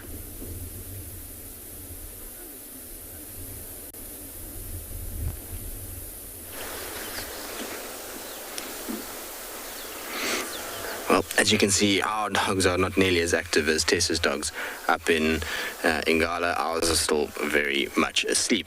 There is a zebra that's not too far away that we're hoping is going to kind of come in this direction. That might trigger them to wake up and kind of chase that around. But honestly, I think these dogs are going to be sleeping until quite late this evening. They had a good meal this morning, so not only did they have that impala that they stole, we think that they stole from Insele, the female leopard, but they also potentially killed their own impala this morning too, which the guys saw them feeding and then kind of into the leopard sighting and feeding again. So they will have all had a fairly decent meal. We know that yesterday afternoon they also killed quite a lot. And so it seems like the pack is going to just have a easy kind of day of it and try and just enjoy the cool weather that they've got this afternoon. That's not to say if something doesn't come along that they won't take an opportunity. So if let's say hypothetically impalas move past them, I'm sure they would go after it. But for now, I think that it's just all about taking it very, very, very easy. The good thing is, though, is from where we are right now, there's a really nice big dam that they can go to. In fact, it's called Big Dam. And then there's also a big clearing where there's impalas.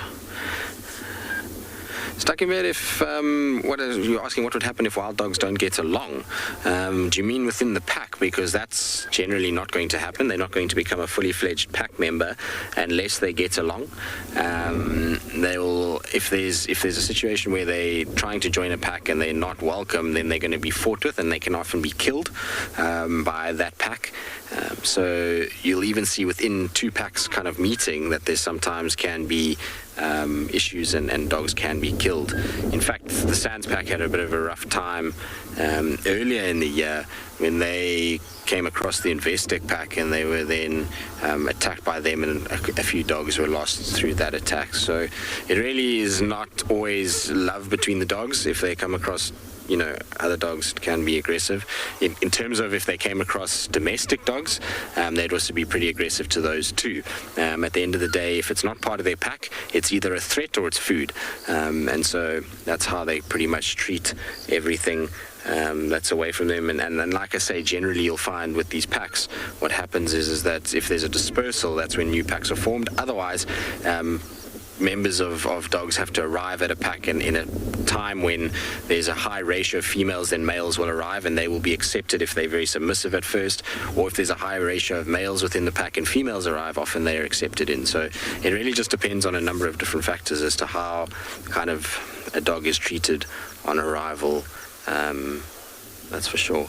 Oh, there's one dog that looks like it's covered in mud. Have you been playing in the mud? Yes, looks like it. It's a little muddy wallow next to us here that looks like they've been playing in.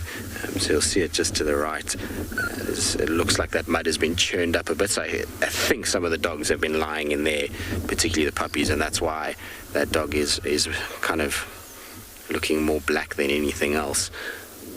You are filthy. Your mother is going to be upset with you. Looks like trouble, that little one. Looks like it's starting trouble too. Cute though, either way. Wild dog puppies are very cute little things. I know a lot of people find dogs ugly, but I think that they, their patterns and their coats and the fact that so many of them are different makes them very, very interesting. I mean, I don't know if I'd call them beautiful, but I'd call them interesting. They've got nice colorations on them, and it's kind of mesmerizing to look at in many respects with those big ears. I can't believe how spoiled we've been with dogs lately. I mean, we've had dogs at Ngala a lot. Now dogs here at Djuma also fairly frequently throughout this year, which is really good, because in 2017, 18, 19, we had dogs, but it was not as frequent as we've had this year. We've certainly had a much better year with dogs, which is a treat. It's such an endangered animal, so to have them around a lot is always very, very special. But you can see how that wind is blowing at the moment. I expect that they're going to be very wary as it starts to get dark because of this wind and what could be lurking. All right, well, we'll stay with them. We're going to try and see what they get up to. Hopefully they'll get moving at some stage.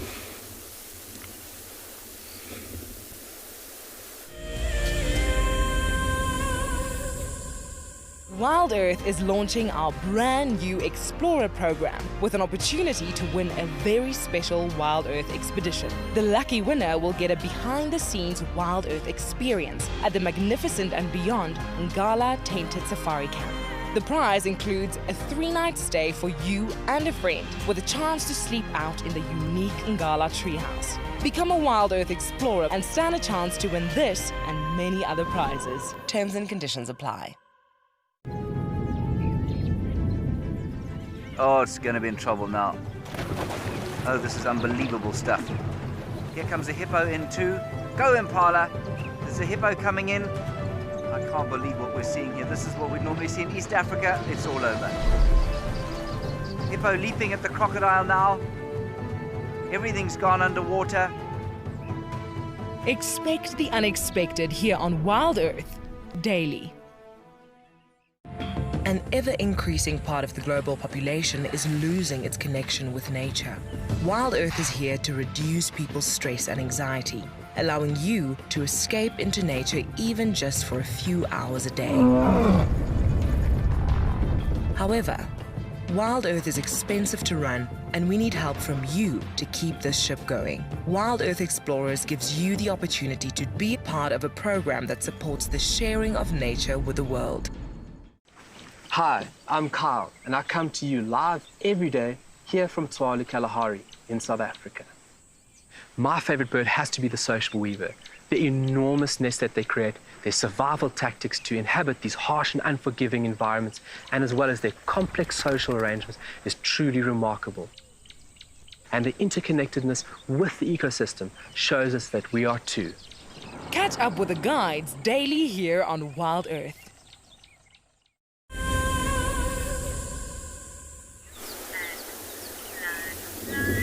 Well, as you can see, not much has changed, bar the fact that our muddy dog is clearly very uncomfortable. I suspect that this dog has got worms at the moment because it keeps standing up and rubbing its bottom all over the place, and it's often an indication of when they've got a few worms inside their gut, particularly tapeworm.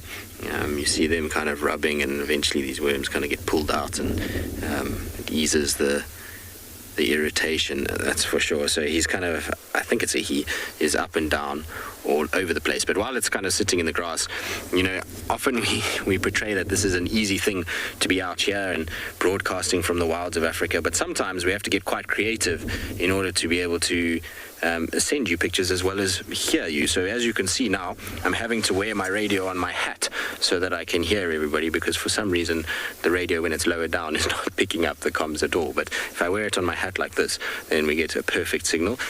So that is some of the challenges that we have to do in order to be able to bring this to you guys in Africa. It's amazing that it actually does work. You'd think that the 30 centimeter difference between the car and my hat would not make a difference, but it does. It makes all the difference in the world. Little guy, are you really struggling? I don't know if maybe it's also got flies that are irritating it. It will be attracting a huge amount of flies being covered in mud. Anna Marie, you're right, it is an afternoon filled with wild dogs, but we had a morning filled with wild dogs yesterday afternoon, yesterday morning. It's been, you know, the last 4 drives have just been dogs all over the place. It's been quite wonderful, actually. They really are an amazing animal because, from a viewing purpose, they're an animal that excites people. It's generally high-octane stuff when you're around wild dogs. They typically always up to something. So even now when they're sleeping, you know, you've got this one dog that is busy and is, I don't know, for some reason trying to figure out how to stop the irritations that are driving it mad at this stage. And so, you know, it's an animal that really does kind of get people excited when people see them and, you know, chasing after them when they're hunting, or the interactions that they have with other predators like hyenas and leopards. These things really make for great game viewing, and so they're firmly kind of popular species for those that have been on safari multiple times, because most people don't really know about wild dogs or don't really care too much because they're not these sort of part of the big five, and they're not really regal and impressive to some. People see them and they're like, oh well, it's just, you know, kind of a mangy dog. But once they spend time with them and they start to understand the social dynamics, the way these animals move, the way that they hunt, the way that they fulfill their niche within an ecosystem, people generally come away with really enjoying wild dogs, and loving the experience of viewing wild dogs. Like I say, it is traumatic at times when they grab animals and pull them apart. I mean, that side of it is brutal, but there is obviously the softer side of them, which is this pack cohesion and the playfulness of the pups with the adults, particularly when, you know, they get going on a hunt or when they are lying up like this, and so they really do help their own species when people are able to actually see them in real life. I find that you show pictures of dogs to people and they're just like, dog. But if they actually spend time with them, they're an animal that most people walk away with an appreciation for, and enjoy the kind of experience that they had with them. And that's vitally important because obviously these guys are under huge amounts of pressure at the moment. They're not an animal whose numbers have been growing throughout Africa. Their numbers are declining, except for this Kruger population. So over the course of the last 12 years, the Kruger population has started to increase. It started out at about 220 wild dogs about 12 years ago, and they reckon now they're edging up closer towards 400. So when you think about it, it's almost double the population. The problem with that now is that they've got a huge amount of issues with dogs moving outside of the reserves because of the pressure and the growth of the population. A lot of the dogs are moving kind of westwards, and that's causing a few issues with the farmers and various other parties that are on those western boundaries. All right, we'll stay with the dogs. I'm sure they will get active at some point. In the meantime, we're going to send you across to Kim.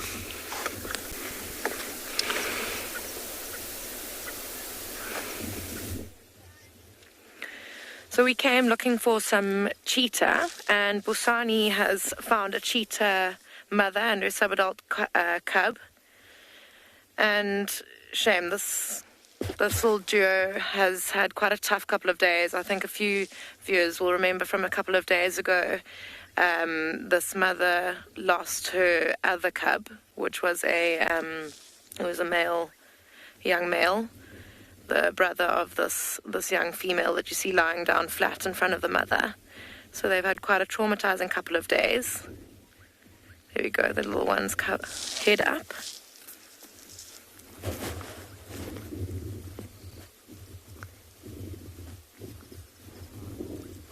But it's good to see that they are happy and healthy, keeping alert, making sure that there aren't any dangers around them. You can see that they're in a nice open area, and anything that does come into this area they'll see in time, giving themselves enough time to run away if they need to, or if it's going to be and then it'll roll over. So they'll often roll over like that so that they can keep all directions covered. So watch one way for a little while and then roll over on their back like that and watch the other direction for a little while.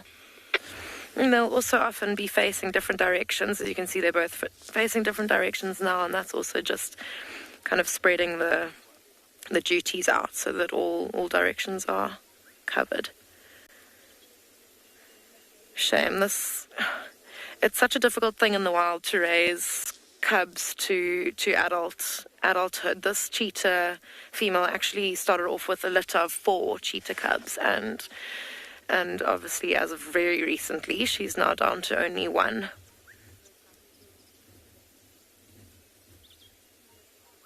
So let's hope that she gets this one at least all the way to independence, because this is a little female, so she'll eventually go off by herself.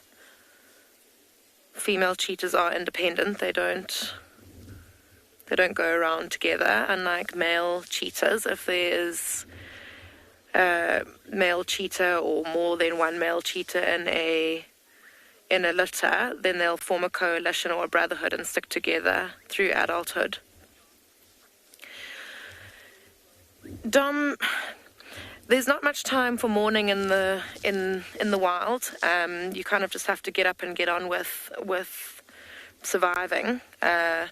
If these cheetah were to go around being sad, I suppose, or mourning, it wouldn't really be much use to them in terms of survival. Mourning's not going to help them get anywhere. So not long, I would say. She, I think, stuck around the area where the cub was taken, and she tried to call for it, and she was hoping that it maybe got away. And where we are now is actually not very far away from where the cub was taken. So she probably would have stuck around that area for a couple of days, calling, and just hoping that the cub might have gotten away. But that's much time as she'll kind of spend on it, and once she's realized that it's not coming back, she'll just have to get on with life and concentrate on making sure that last remaining cub makes it to adulthood.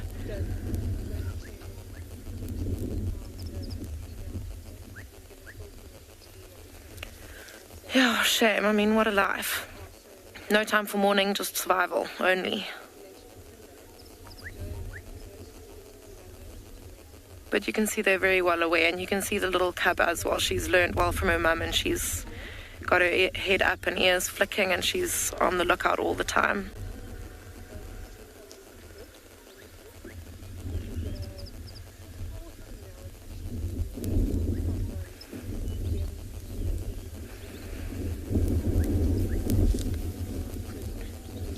Shame, it is quite sad to say, but Glenn and I were just talking about how, you know, of the three of them, the one, you know, to go being the male is probably the best case scenario for one losing a life, because female cheetah, as we know that the cheetahs are pretty endangered, and female cheetahs are very important with keeping the population going, for obvious reasons.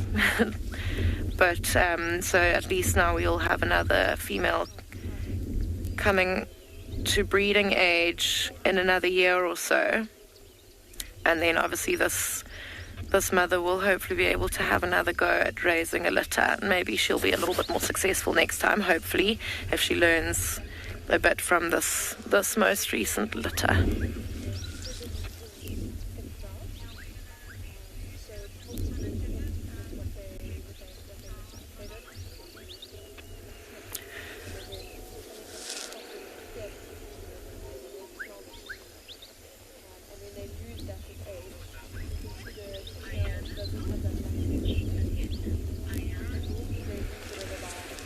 Ayana, cheetah have probably one of the lower lifespans of the cat family, and that's just because they are quite vulnerable. They're on the kind of lower side of the food chain when it comes to the cats. They're not as strong as the leopard and the lion, and so they generally can live to, well, they'll sometimes live to maybe 9 years old, but they can make it to up about 12 years old. But they do, I think, struggle a little bit more for survival than some of the bigger cats. Lions don't have many threats, and even leopards. Leopards don't seem to have many natural threats except for things like lions. But cheetah, yeah, they have quite a few animals after them, so they find it a bit more difficult to survive. They also have a bit more of a specific kind of habitat, so with habitat loss, that's also obviously something that's strangling their numbers a bit compared to the leopards and the lions.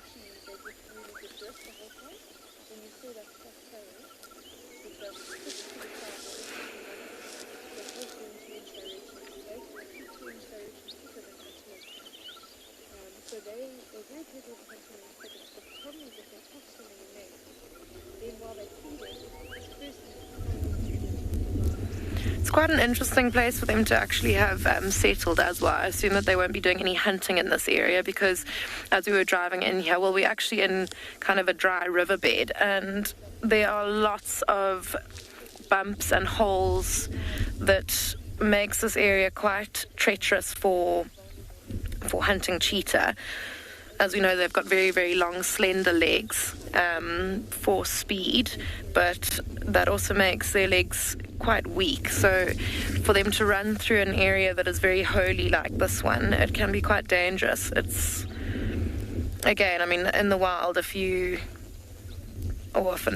cheetah breaks its ankle quite badly, that could be a fatal injury, just in that it will then not be able to hunt and could actually starve to death. So hunting in an area like this would be quite dangerous, I think, for cheetah. I'm not sure it's a very clever spot to choose to hunt, but I think at the moment she doesn't look very, very skinny. She's got a little bit of a bulge to the belly, so she obviously has eaten in the last couple of days. I think that's probably not on the agenda for now.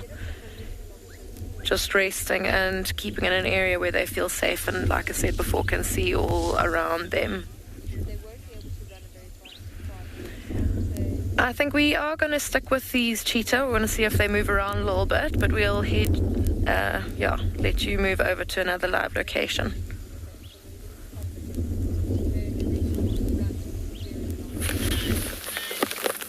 Can you hear the rain? This plum dung beetle can hear the rain. It is alive. It's playing with me at the moment. It's been walking all over. And then when I decided to put it in the dash so I can show it to you, it says, no, I'm tucking everything away. But that's okay, because I wanted to show you the reveal when they untuck and the little antennae come out. It's gorgeous. I've got a lovely sheen as well. Plum dung beetles are really common around here. See them all over. And when it decides to show us its front legs, you'll see how the comb-like structure of it helps it to pull down. Are you going to show us? I think that was a firm no.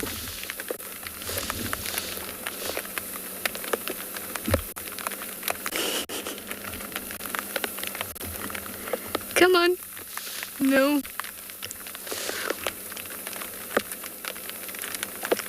Well, it seems like the storm is coming for us. You can hear thunder. No lightning just yet. So we can still be out and about. The temperature's dropped, which is quite nice. Remember when we started driving, it was 30 degrees Celsius.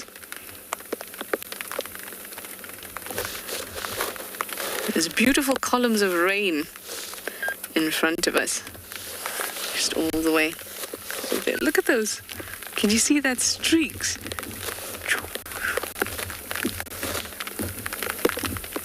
So cool. Look at those streaks of water coming down from the sky. That's like a curtain of rain.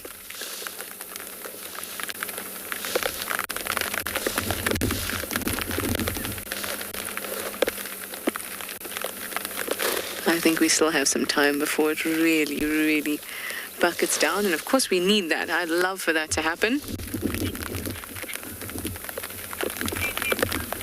And now a little dung beetle. It's not, oh, bit of movement.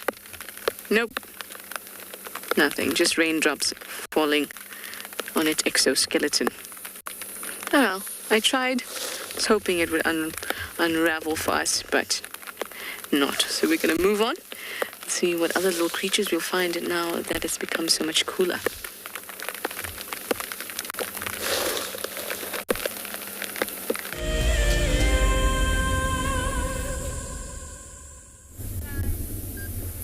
Welcome back to And Beyond Ngala.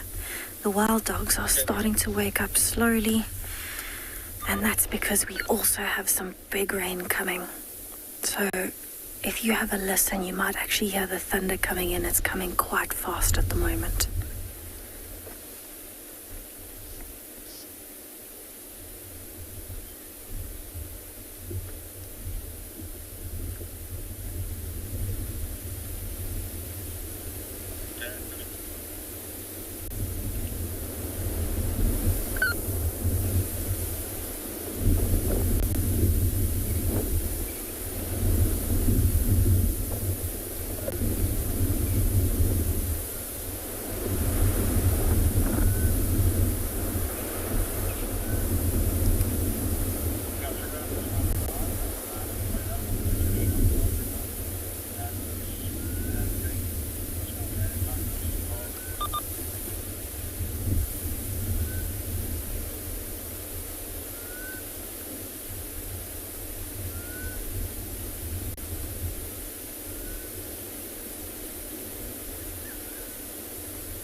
So the storm is definitely picking up here.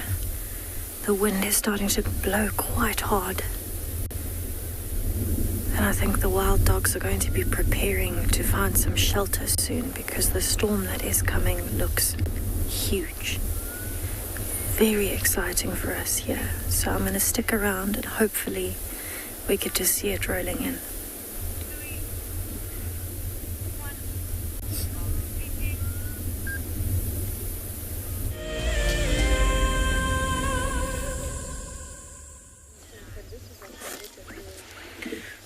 So we're still sitting with these cheetah, not much has changed.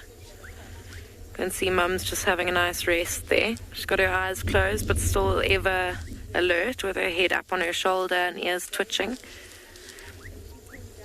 Little female's put her head right down and having a good sleep. But yeah, I think that they probably won't move around too much. I was hoping for maybe a little bit of movement, but as I said earlier, you can see that they have eaten quite recently, so there won't be too much reason for them to get up and move around too much.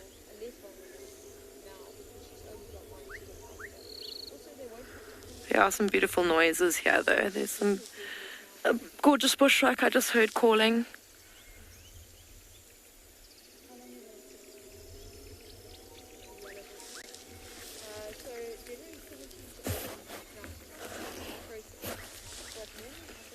But Mum, the mother, is quite oblivious to all of the noises.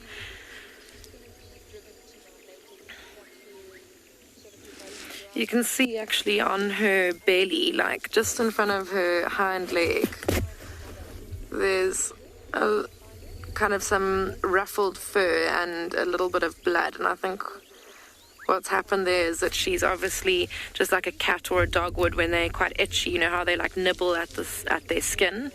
I think she might have maybe nibbled at a tick and it's burst on her fur there, and I think that's what we're seeing there. Quite gross, but anyway, here we have it.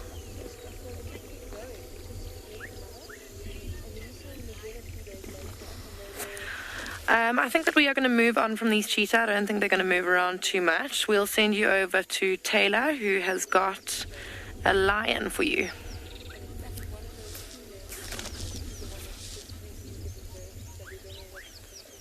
Now you can hear she's been spotted. So everyone is shouting at her now. Yeah, I don't know what they're saying. No, I told them on...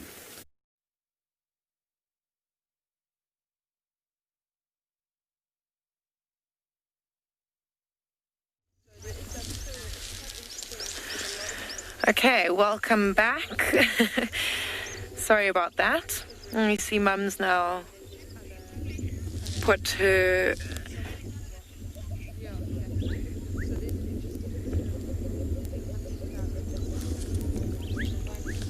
So Mum's now put her head down, which is relatively unusual for cheetah. As we always talk about, they've always got their heads up and they're always alert, but you can see that maybe the young cub has taken up the duty of lookout for the moment.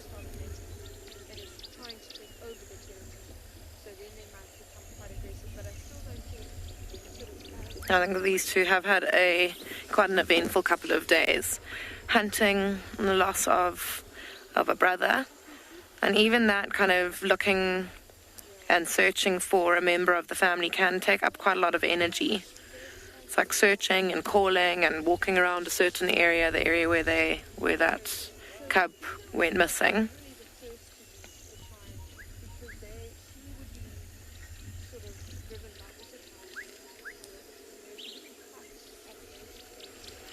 But even so, there she is, up again, and she's never down for long.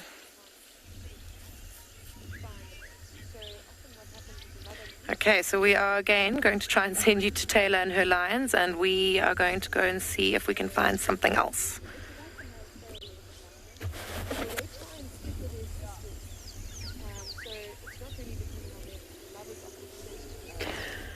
Well, it's been a pretty epic afternoon, obviously spending much time with the warthogs and the piglets, and now we have found a lioness by the name of Lagatha. However, I don't know how long we're going to be able to stay in this sighting because we are about to be drenched. There is an enormous storm cloud on the way. We've actually been trying to avoid it, but when we heard that she was sighted, we couldn't resist. But as you can see, I just want to point out, where's my hand? Rain. I reckon we've only got 3 minutes before we're going to have to unfortunately make a race back to base, as we don't have a roof on this vehicle or much way to protect our equipment. But we'll have a quick look at her. It's of course going to be very important for Lagatha, the lioness of Leopard Dam, because when big rains come, that means it brings the wind. and she will hopefully be able to hunt something. She doesn't look like she's eaten for some time, and so I think that's why she's skulking about, knowing that, of course, the water draws in lots of impala. There's big herds of impala that lurk around Leopard Dam. I can hear one snorting in the distance, so that's fine. If it does start raining, which it is right now, it's going to give her a really, really good chance of successfully catching something. And when you live on your own like this, it is very important to take every opportunity of any meal. And even if it's a small one, it's a best one. But unfortunately, we're going to have to race away from the rain now. But it was nice to have a quick look at Lagatha. Off you go to Tim, who's got an animal that might do some racing too.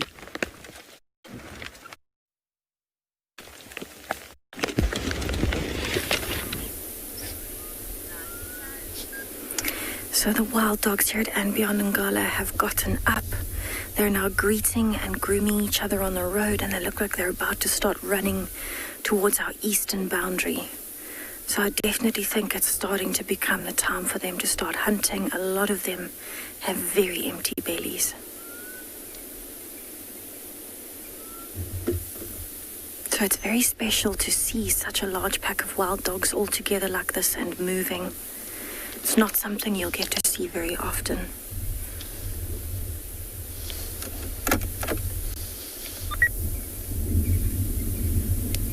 These animals are up in Mobile East on South River Road.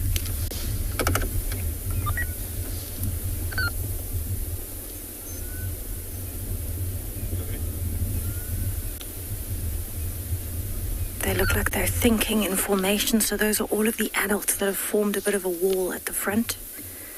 These are the pups still on the road, greeting each other. They look like they're having a bit of a play session with a few on the ground, one on its back. And so the adults will actually decide, all right, it's time to go.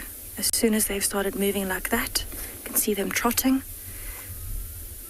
And not long after, the pups will start following.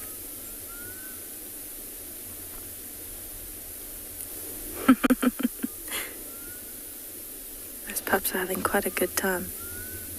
I think they really enjoy the sandy road. It's quite fun for them to roll in. There you can see the adults starting to run off.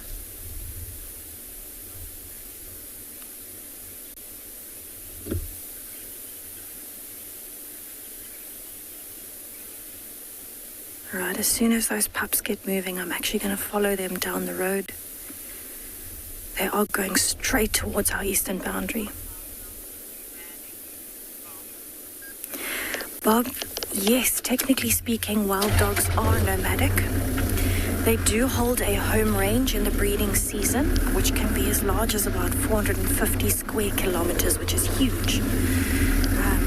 So they can move around quite a lot, being nomadic outside of the breeding season. They will defend their home range, though, as though it were a territory. But they have been known to move quite far out of that territory, out of breeding season, out of that home range.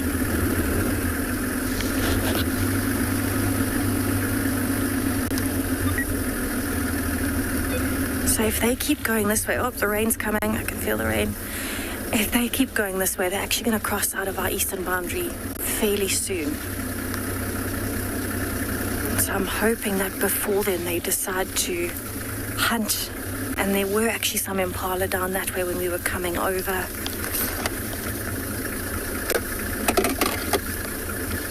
There are quite big raindrops coming down at the moment, so I think that's exactly what got these wild dogs moving. They could feel that rain coming. It all of a sudden cooled down a lot. So now they've started moving in the hopes that this rain will help them hunt and keep their energy up as well.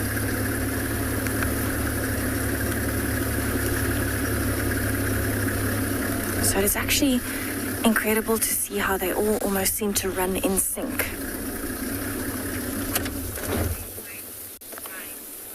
Hind wild dogs, when they're hunting, will kill their prey by all biting on at a different place and ripping it apart. It's actually the quickest of all of the kills of all of the different species. And it usually takes a few minutes from start to finish, from actually locking their teeth into the prey to actually having finished feeding on it. where it could take up to half an hour with some of the cats, especially lions, if they're hunting buffalo. We've had a kill here that lasted an hour and a half of the lioness trying to strangle and suffocate the buffalo cow while the other lions were already feeding. So in terms of kills, the wild dogs are the quickest and the most successful. These animals are temporarily static on South River, but general direction east.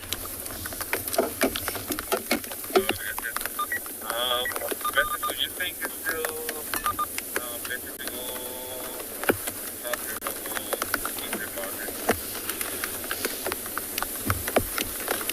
South River for now. Right, so I'm just chatting to the other rangers. They're wanting to come and have a look as well, so I'm keeping them updated, especially since the wild dogs are moving towards the boundary. We want to make sure that they'll get a chance to see them as well. The rain is getting consistently harder, so it'll be interesting to see how long we can stay with them with this rain. There's one playing in the long grass here on the right. You can just see ears sticking out and the grass moving. That's actually one of the pups. They must be smelling something in the grass.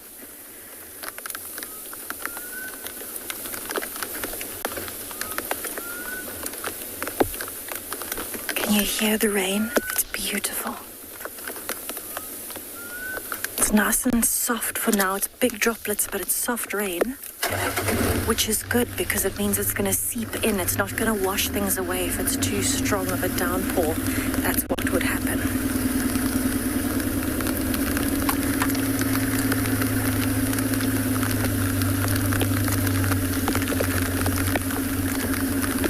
Alright, the rain is getting quite hard now. We might have to start covering up our equipment sometime soon. But I'm going to stick with them for as long as I can.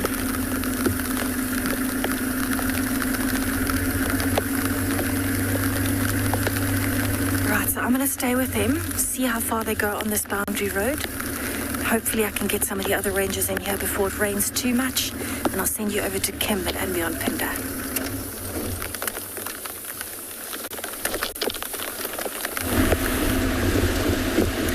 Okay, so I think you are left with just us this afternoon because it is raining everywhere else. I have to say that there are some doom and gloom clouds above us too, but hopefully we will not be rained off. We've come down to the floodplain just to look for some plains game. I saw a black-bellied bustard here earlier, which is quite similar to the red-crested Quran, which I think Tessa showed you earlier this afternoon. So if we can find that again, might be nice for a bit of a comparison. And there was some other quite cool bird life. So that is what we're after down here on the floodplain. A herd of wildebeest ahead of us.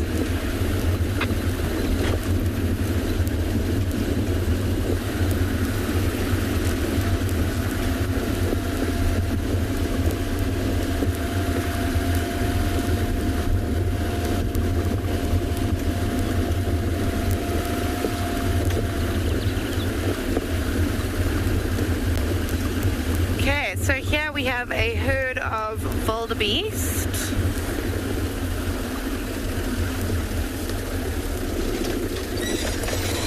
Oh, with a lowly Nyala bull in the background. Or two.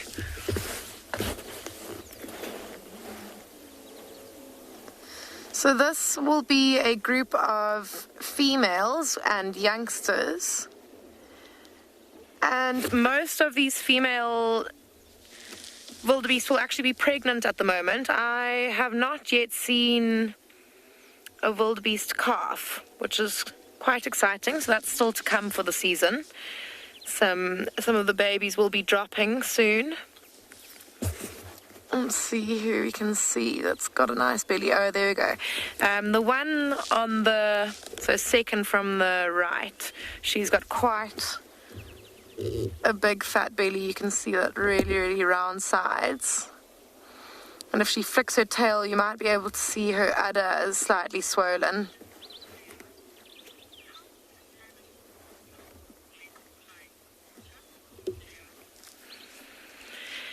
Sarah, so animals tend to find water by following valley systems, drainage systems, going to low-lying areas where they assume water would be. Also, on reserves like Phinda, there are set watering holes where the animals are just familiar with those. Lots of animals hold little territories and become very familiar with the layout of their territory, and therefore they actually just know where the bodies of water within their territories are or within their home range. So, yeah, I mean, for example, with this herd of wildebeest, they probably will stay in this area.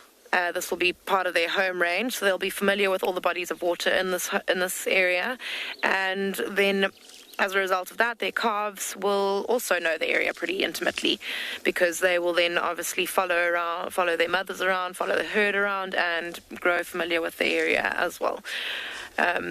Then it would, the case would be if an animal needed to look for water in an area that it didn't know. So, for example, maybe let's talk about the male wildebeest. So there may be some of the youngsters might grow up, or some of the calves that are about to drop will be males, obviously, and they will eventually be kicked out of the herd, and then they will have to go and find their own territory. And that obviously will then be an area that they might not be so familiar with, and in that case they would have to go in search of water. And yeah, like I said earlier, low-lying areas, follow valley lines, dry riverbeds, and things like that. And obviously also where the vegetation is thicker and greener, that tends to be around water as well.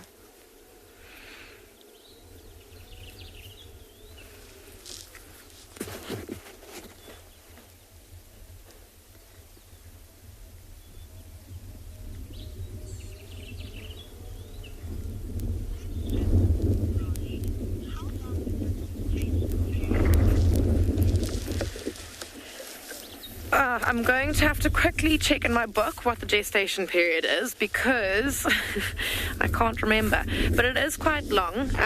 What's interesting about the wild is that predators will always have quite short gestation periods, whereas the prey species, such as wildebeest and impala, they have very short, very long gestation periods, because they allow to allow their calves to be very well developed when they finally hit the earth, so that they can run away from predators pretty much straight away. But obviously with predators, they can't hunt when they are heavily pregnant, so it's important that they have a very short gestation period, give birth to relatively undeveloped young, so that they can keep hunting and providing for their young.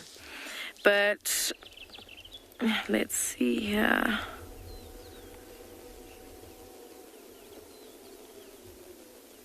Oh dear, it's not.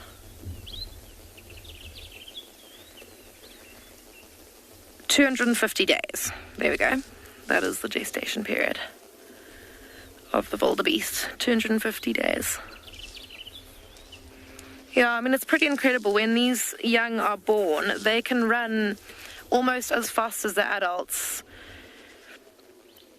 pretty like half an hour after they're born.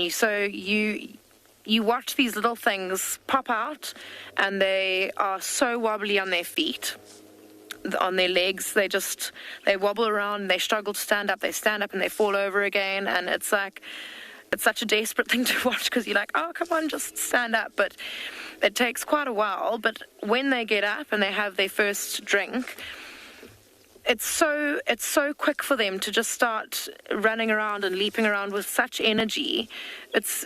You can't believe that the same animal that you're seeing prancing around the place is the one that you've just seen falling all over the place.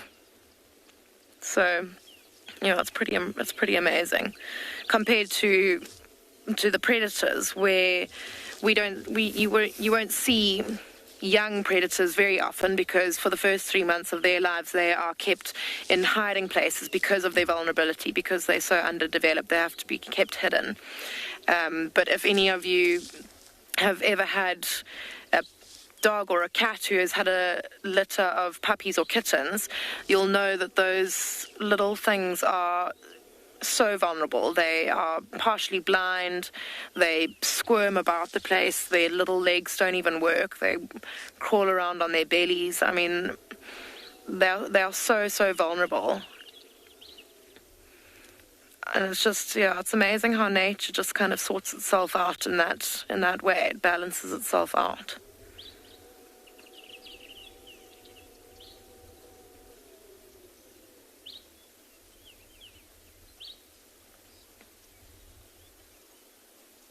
A number of them have just put their heads up. Oh, there's 2 more wildebeest running across in the distance.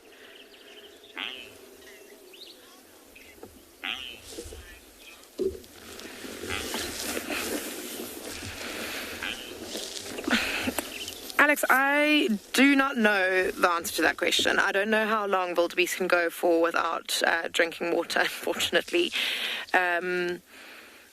They are relatively water dependent. Sorry, it's quite interesting what's going on here, though. There's 2 males are running across in the distance, and the male that was with this group that we've been watching has just gone charging off after them. And he's kind of bellowing at them. Oh, and there's a 4th one coming in from the other side as well.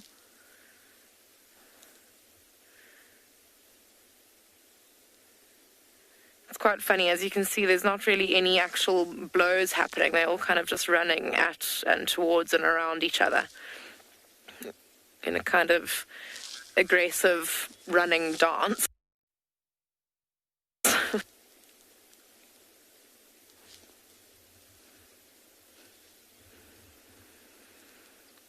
It's interesting that this one here who is with this group feels the need to assert his authority, because breeding season is over. As we were talking about, all these females are pregnant, so there's no mating going on at the moment. But, the males will feel the need to look after the herd that they're currently belonging to. Although with wildebeest, they don't tend to have a set kind of male leader. The females tend to actually move from one male to the next. Male wildebeest have very small little territories, and as you can see, I mean, as we just saw, there were about 4 males chasing one another in quite a small area, and they'll all have a very small little territory each that they hold. And in breeding season, the females will move through these territories, and they'll actually mate with quite a number of the different males, and he'll try and cover as many females as possible. So the youngsters that'll be given birth to will be quite genetically varied because of that, moving from one male to the next. And the males will try and stay with the group, and they'll move into the next male's territory, and then they'll get shoved out as that male, realizes that there's another male in his territory. I think I'm just going to carry on going. I'm going to move around to where the other group of wildebeest are, and I can also see some zebra around there.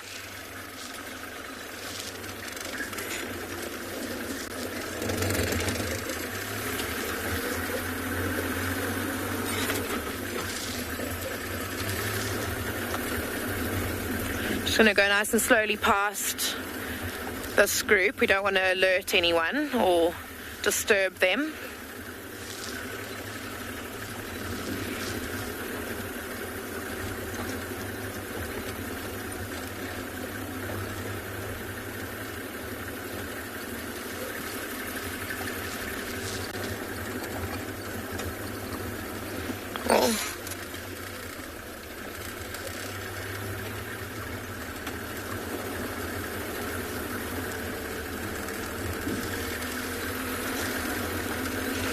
And this year is quite cool, or this time of year is really, really cool, seeing all the little babies. So we've already had most of the impalas have dropped their lambs. Have seen a few pregnant or still pregnant impalas, but most of the herds of impalas now have little groups of babies, which are so cute.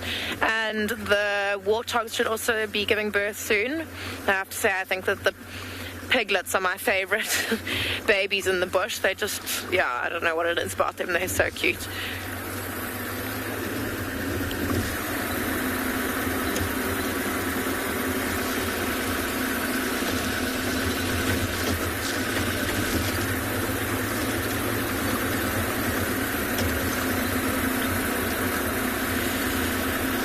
Jay's asking what my favorite animal interaction is, and I think that's quite a difficult question mainly because, well, there's so many animals, and like animal interactions between different species obviously happen like kind of few and far between, but like now just speaking and thinking about it, I would say some of the more interesting ones I've seen are probably between lion and rhino. And the reason I say that is just because I think that they don't quite know who is above the other in terms of on the food chain. Like with elephants and rhinos, elephants know that the rhino is below them on the food chain, and they'll move out of the way for them. Cheetah know that they're below a lion, so they'll move out of the way for a lion, but rhino and lions kind of don't seem to know where they stand with one another. So there's often a bit of a face-off, like, are you going to be scared? Am I going to be scared? So that's always quite an interesting one. But we've got some zebra over here, and there's actually quite a sweet little baby zebra, talking about babies.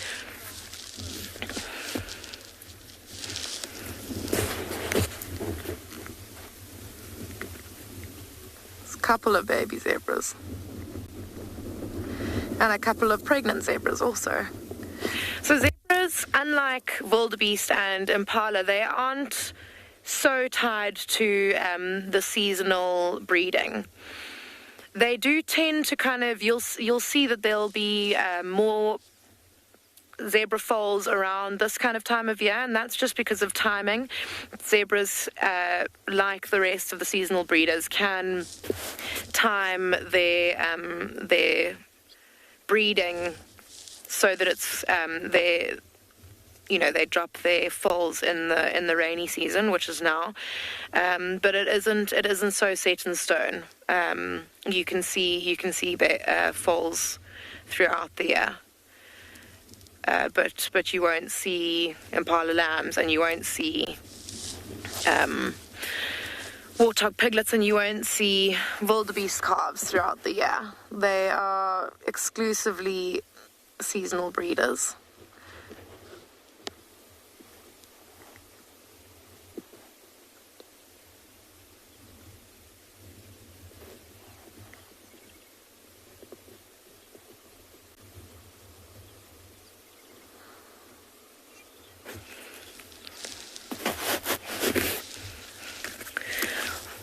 KP's giving me another gestation period question, and I'm going to have to look it up again because I've been useless and have forgotten everything over my leave.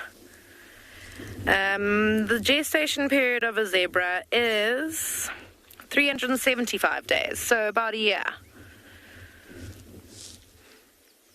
So that's quite interesting. I mean, they're kind of breeding or mating and dropping of foals will all kind of be happening at the same time if they were seasonal. So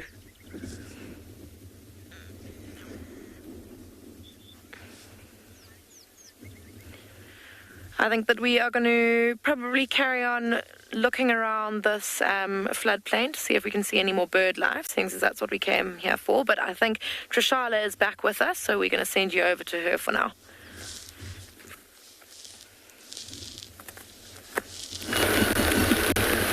Ooh, bird life. That's something we're not going to see too much of in this rain. My face is getting a very good moisturizing. At least it's not cold, but the rain is falling hard. And at least there's no lightning for now, so we can try our best to stay out. And I'm heading at the moment to the den, because it's always nice to have a static sighting in weather like this. Instead of one where you have to drive around, because then everything gets soaking wet.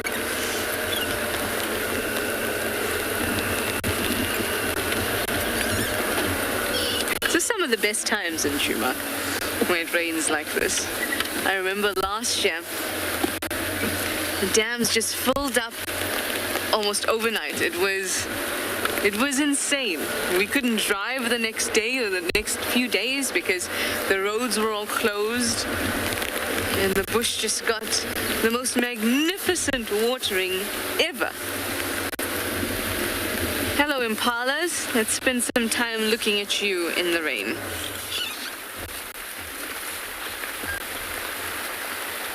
Oh, listen to that rain.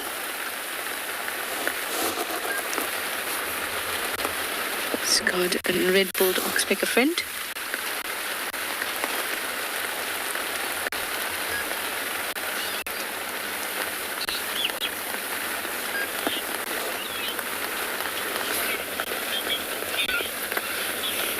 Kukama, you'd like to know how many predators are in this area.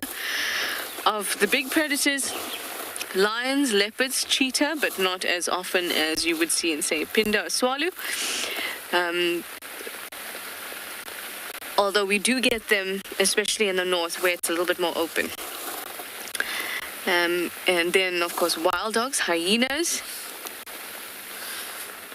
wildcat. And those are just the big ones. There's also small, little predators. There's civets and gernets and even the occasional serval.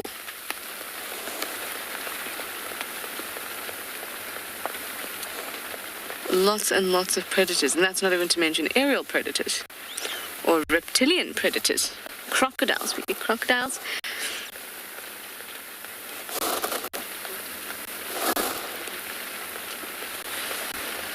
Predators on all levels, even insect predators. Dragonflies, for example.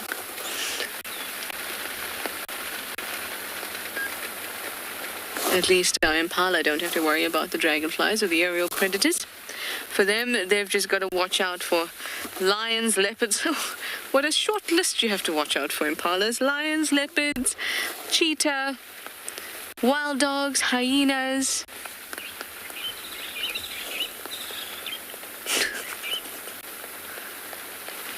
Poor things really do catch it in the bush.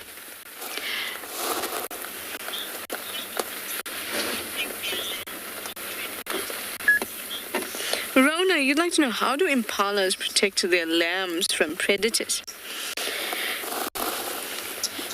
A good question, but I think a better question is, how do they protect their species and the continuation of their species from predators? Because not every individual lamb matters.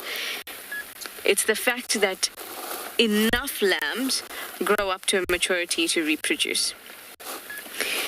So when you talk about just a singular individual, the only way lambs are protected, in the first few weeks they lie up very, very low in dense bush and they will not move.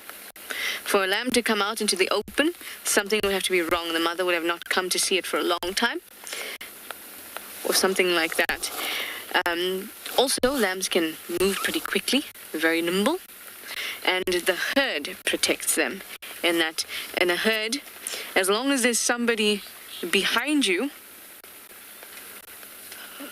you're pretty much safe. So the whole way that a herd develops is that one creature wants another behind it, and another one behind it, and another one behind it, and all of a sudden you've got a herd. And everyone trying to run away means that the majority of the herd can survive if one of the ill or ones in the tail end get eaten. But those are little things, because at the end of the day, the impala ewe and the rams, which are reproductive age individuals, would much rather survive than a lamb, because they can always reproduce. And that's important because everything out here needs to make sure that the species progresses and makes it to the next generation. And that's why I said a better question is, how does the species survive? How do enough lambs survive to become the next generation of reproducing animals?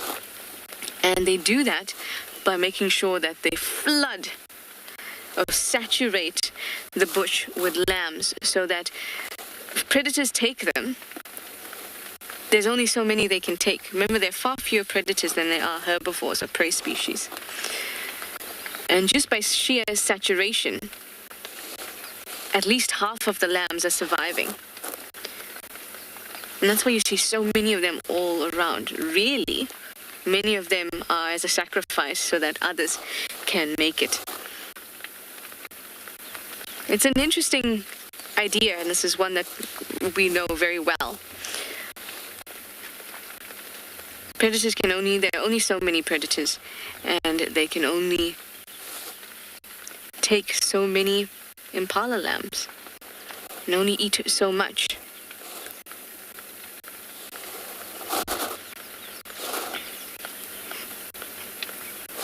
Sorry about that, impala. Have you looked at me? Ashley, you'd like to know what the difference between impala and springbok are? There are a couple differences. Firstly, they're completely different genuses, but they are... Sorry, just emptying some water that is collected on me. But they are both even-toed ungulates, but they're completely different genuses, even though they look very similar. Springboks, both the females and males, have horns. The impalas, only males have horns. And they also have, oh, look at that shake, so much water. They also have a very particular markings on their faces, springboks. And they will pronk while impalas will stot. So pronking is when they raise the back hairs on their neck up, and they kind of put both limbs facing downwards, quite straight, so it looks like they're jumping on a trampoline. Springboks do that, and impalas don't do that. What they do is they will jump and kick their hind legs up. So there's just a couple of the differences between a springbok and impala. But I am going to now move towards the hyena den, which is just around the corner of those impala. And I'm going to send you over to Kim, I think. I'm not sure, actually, because I didn't quite hear that. But have fun.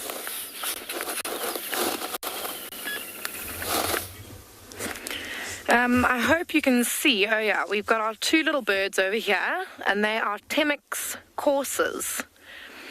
They are actually nocturnal birds. They've got quite big eyes, and they somewhat resemble lapwings, or the old name would have been plovers. But you can see they've got some pretty interesting movements there. Stop, does a little bum movement, and then head down and trots off through the grass, trying to keep hidden. When we first came across them, he was quite chilled. It was right next to the car, and then as soon as we decided we wanted to show them to you, decided to run as far and fast as he could. But he's beautiful, so he's got that. I think I'm going to try and turn around, see if we can get a better view. Yeah. Oops. They really do have beautiful markings, though. They've got this kind of stark, dark, or black line across their eye that meets at the back of their head in the kind of V.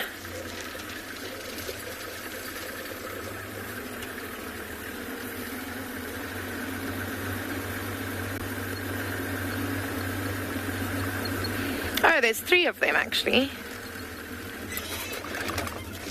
We got them.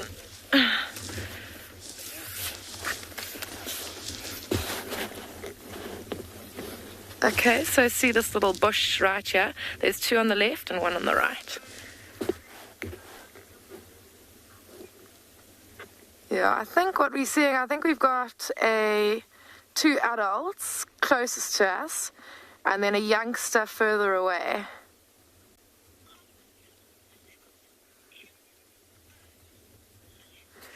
Yes, Celeste, they are very cute, and I actually really enjoy their movement, like how they run along and then stop and they do that like bum wag where they kind of like lower themselves to the ground, maybe peck a few times, and then they sprint off again with their head quite low. They really are cute.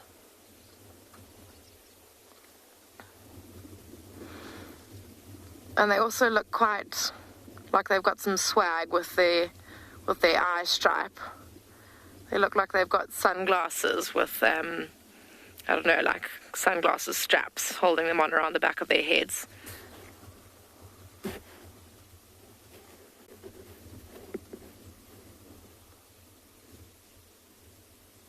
Oh, flying off. Oh, I see what's chased them. There is, it's chasing them still. It's a wattled lapwing that's just, landed to the right of the road, and it was actually chasing them off. And that's just rude, because those little birds pose absolutely no threat to that lapwing. So why he would be chasing them, I do not know. Still on the lapwing, I've lost vision. Yeah. The other little guys, I also, I can't see the courses anymore. I can only see the lapwing, so he made right his chase and sent that little family of Temix courses running. Shame. He's even coming back now. CJ, yes, birds can be territorial. So, like what we've just seen here, this lapwing possibly has a nest or maybe a baby, and he is just protecting the area around that nest, which would be his territory. But yes, birds can definitely be territorial. There are a number of birds of prey that also have territories. They have a nest that they'll use year after year in breeding season, and the area surrounding that nest is their territory. So yes, the answer is yes, they do have territories.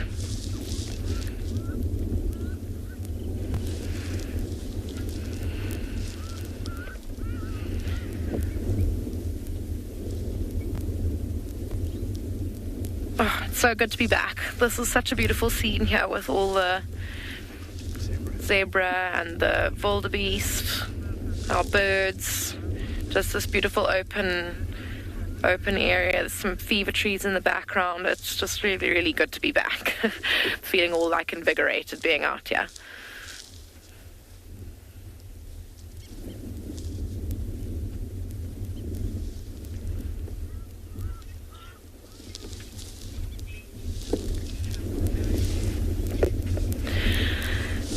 Stephanie, that's a good question. I grew up actually going to Kariba in Zimbabwe, so my knowledge of the bush was actually not like this. It wasn't going on game drives and viewing animals up close. It was actually going fishing early in the morning and just seeing what you could from the water. So hippos, I knew quite a bit of, crocodiles, loads of them, and then every now and again, if you were lucky, you'd see like some buffalo on the side, maybe some elephant, and I just loved it. I found it fascinating, and I've always loved nature. I've always just wanted to be outside, and I loved birding from a young age. My dad and my grandfather are both good birders, and brought me into it at a young age. And yeah, I've just always loved being outdoors, and at one point I thought, wow, I can actually make a career out of this. And here I am. I guess that's kind of the story. I did try a few other jobs first, and then decided that this was definitely better suited to me. And every time I come back to it, it's confirmed like how what a good decision it was, to be honest. Thanks, Stephanie, just reminding me why I'm so happy to be here.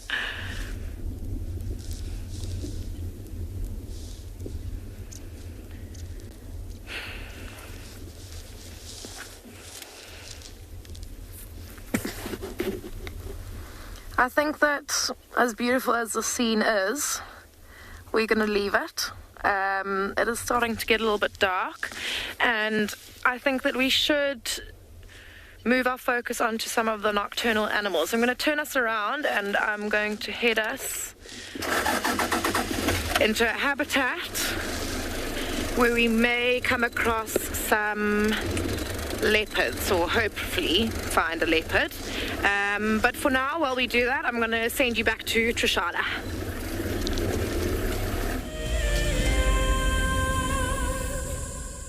Have you been watching Wild Earth and dreamt of being right there on safari with one of the guides? Well, now you can. Wild Earth is offering you a chance to buy a ticket to dream. You or a friend can hop on board a live Wild Earth show and join our guide on safari. The ticket is redeemable at any of our locations, anytime in the future. Only a limited number of tickets are available, so don't wait.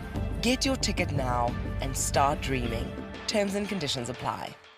My name is Ross and I'm a field guide at and Beyond Pindar Private Game Reserve. I love getting questions from guests on Wild Earth because I love sharing and learning information about nature with new people, and it also makes me feel like you're all joining me in real life. If you want to ask a question on Wild Earth, then you need to register on our website. Once registered, go to our live safari page and submit your question below our live feed. Welcome to my car. This is Wendy, and she's my favorite. She would love to have your name attached to her, so you can be with her every single time she goes on a safari here in Djuma. If you become a Wild Earth Explorer, you will have the opportunity to buy an engraved tag, which we will attach to her. We will make sure to send you a digital picture to show you exactly where you are sitting on her. You will have front row seat in every single sighting.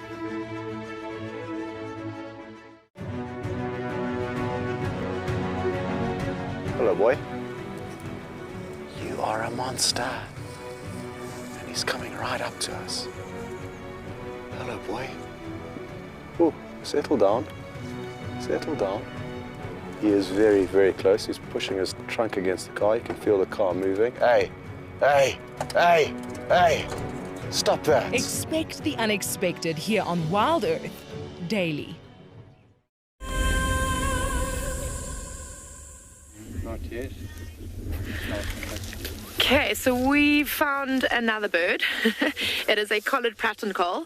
I'm glad that I've just previously described to you that I love birding.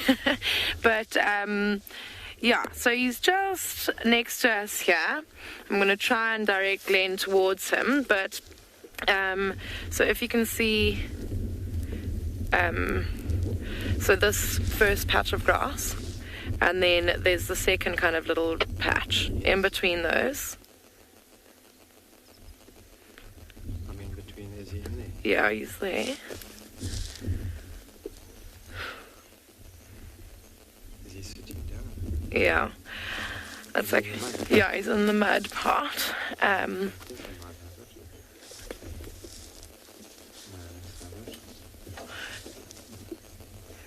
Go. Oh yeah, there it is. Yeah, in the middle. There we go. We got him. There he is. Oh, he's so beautiful. Yeah, so camouflaged against doing a little head bob, and he's making a bit of noise as well. So you can see quite clearly that dark collar around or under his chin, and that's what gives him the name of the collared pratt call.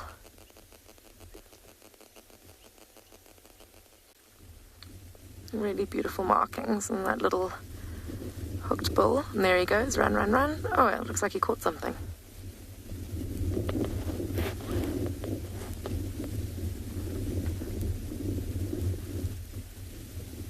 Such an interesting little head bob. We've seen quite cool little animal or bird movements. I mean, we've seen the corsair doing its thing. And I've just heard a black-bellied bustard doing its champagne popping noise. Just looking around for him now. I can't actually see where that noise came from. So we've got the pratt call doing its head bob, the corsair doing its kind of bum dip, and then the black-bellied bustard doing its doing its champagne cork popping. David, this bird, I do not know. I shall tell you though, whether or not it is monogamous.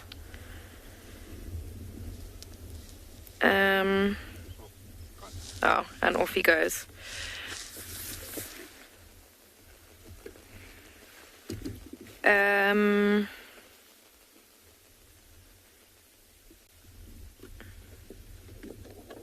Yes, they are monogamous. So his partner would probably be around here somewhere. He might have been calling to him. But like I said earlier, I'm going to carry on with our plan. I'm going to take us into a nice thick area. As you can see ahead of us, it's starting to thickening up.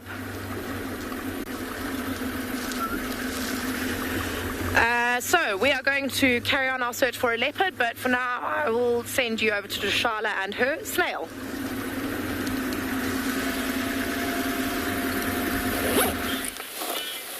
I would also like to search for a leopard because we heard some alarm calls, or some alarm calls were heard, rather, not by me, near TAYLA Dam. So we'd like to go and check that out. But here we have the quintessential rainy day creature, a giant African land snail that is very tiny at the moment. It's only about, I'd say, maybe 7 centimeters. Tiny little guy and gal, as we've learned this morning.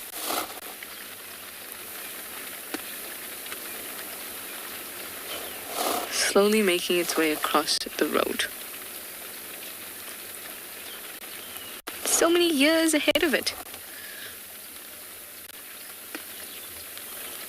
These guys can live from 5 to 10 years. It's a long time for a little snail. Look how little it is.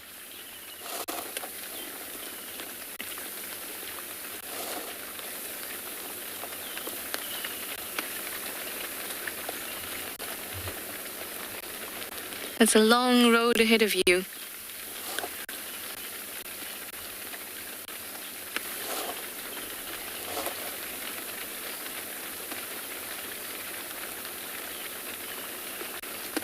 So cute. We had such a privileged sighting this morning to see the giant African land snails exchanging gametes, or mating.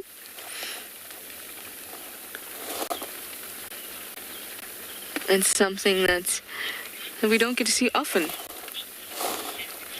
Jessica, you'd like to know, what do snails eat? They're what we call detritivores, so they eat detritus. Basically, decaying matter, organic matter.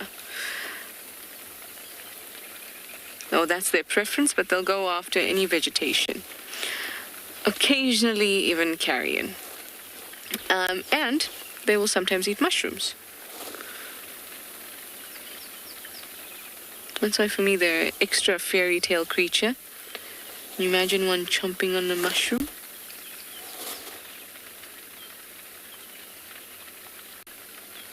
Not on a toadstool, though, because those are horribly, horribly poisonous.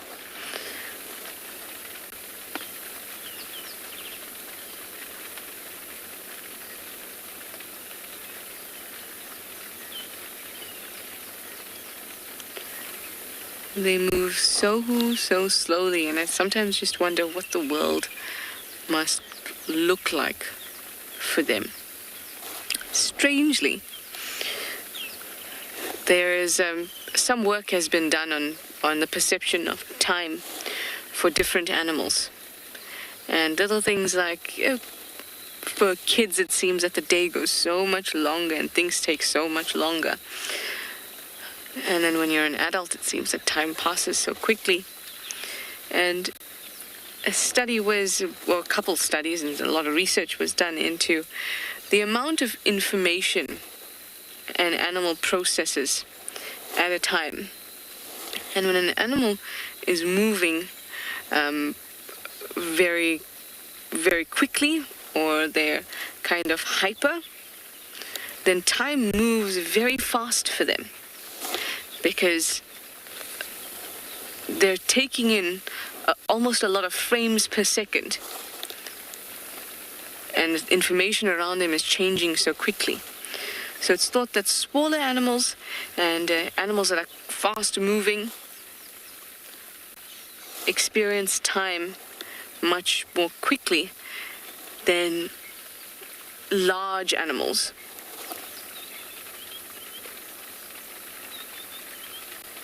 Oh, so you got it the wrong way around.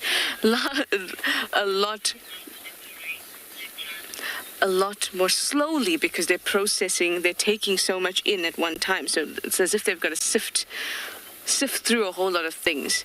So they're taking in a whole lot of frames. So time is going a lot more slowly. They've got to almost process all this information.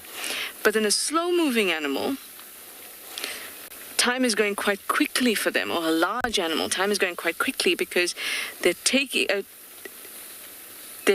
in only few things per second or per moment. They're only processing limited amounts of information.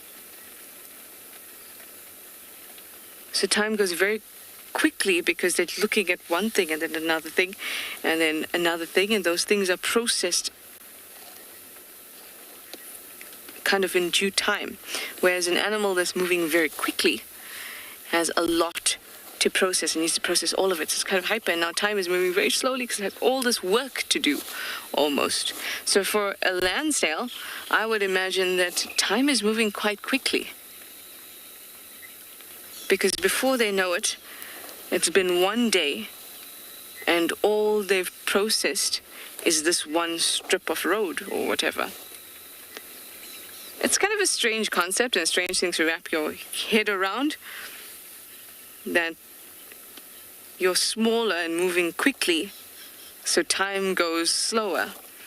Whereas if you're moving slowly, time is going faster. It's strange and sometimes very difficult to wrap your head around. As you saw there, I got mixed up, and I'm finding it difficult to wrap my head around that too. But a lot of research has gone into that, and I think it's really special, because we don't know much about the way animals perceive things. We only know about the way we perceive things and the way we perceive animals to perceive things.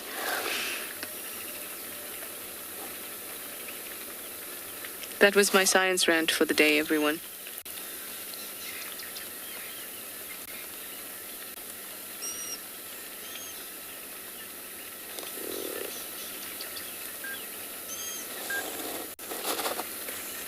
I think the snail has pulled itself in now.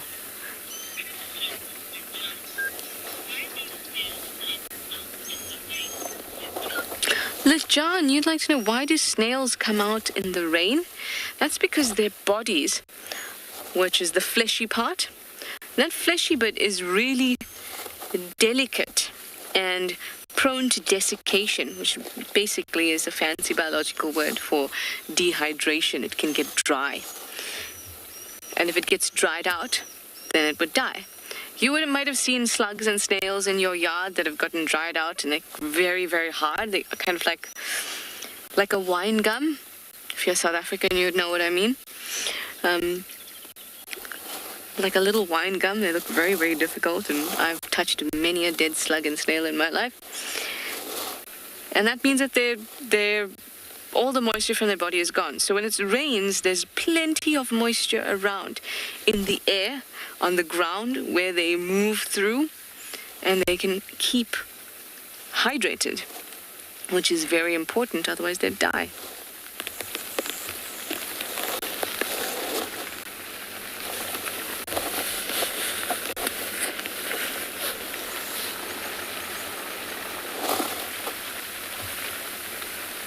It's become very dark.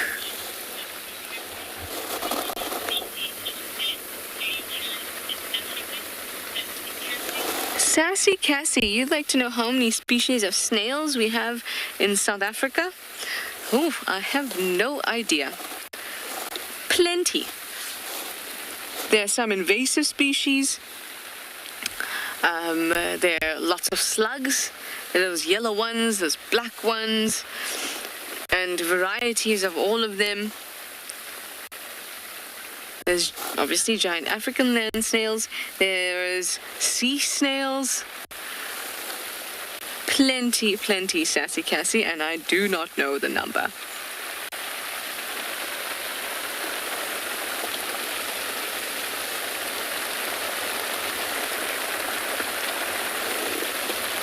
Can you hear this wonderful rain?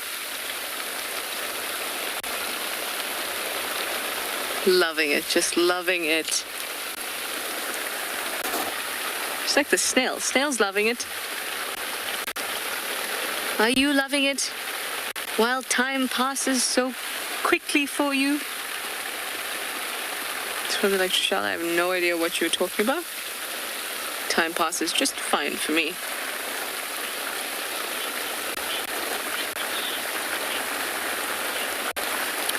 Jack, do you ask if the shell can break of the snail?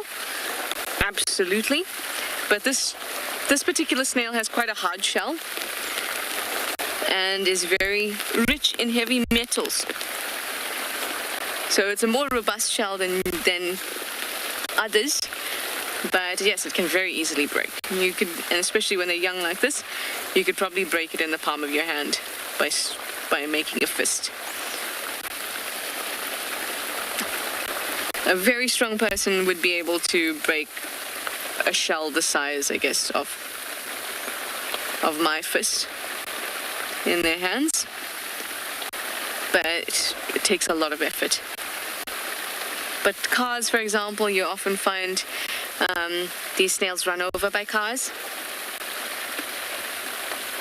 In fact, we saw one on Gari, Maine, which is our southern boundary. Snail whose shell was crushed, and a speaks-tinged tortoise busy having a go with the fleshy body.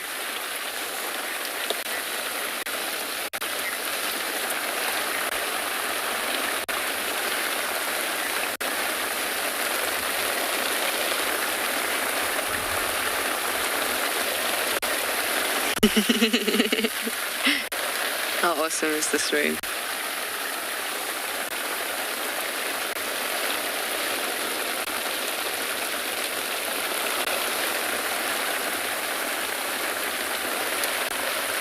I think we're going to try to move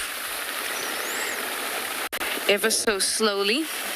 The quicker I get moving north, the better, because the rains are predominantly coming from the south, but they're kind of coming from the east, the west, or the northwest and the south at the same time.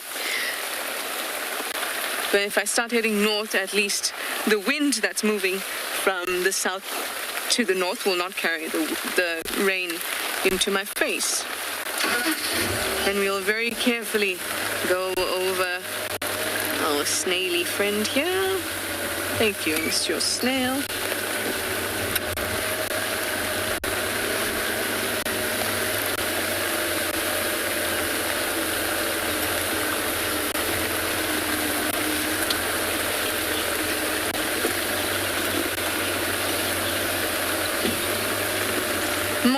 To know what the average rainfall for Djuma is? It's about 400 to 600 millimeters. But it obviously depends on whether it's a year for drought or it's good rains, but obviously it's an average, so that means it's averaged out over a period, a long period.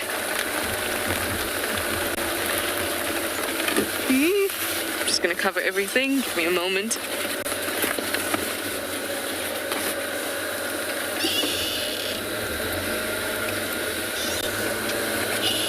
Alrighty.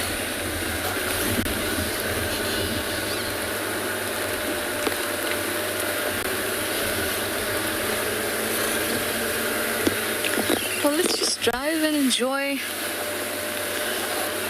whatever we see.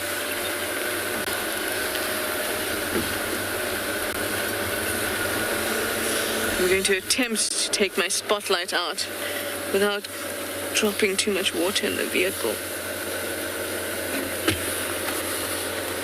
Please let it not have gotten wet or too wet.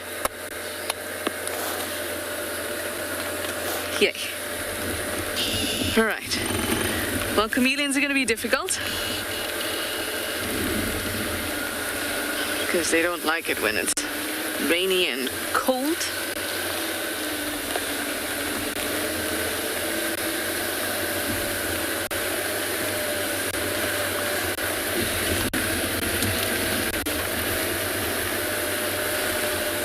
Maybe we'll be able to find some frogs.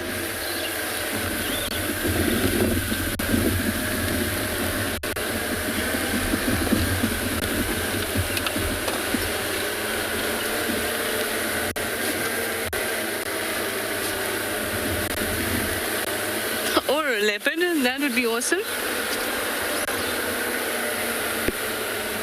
That would be lovely. Oh, Kim has an elephant. That is beautiful. I think I'm going to look for an elephant and a leopard after you come back to me. But now you go to Kim and see her elephant.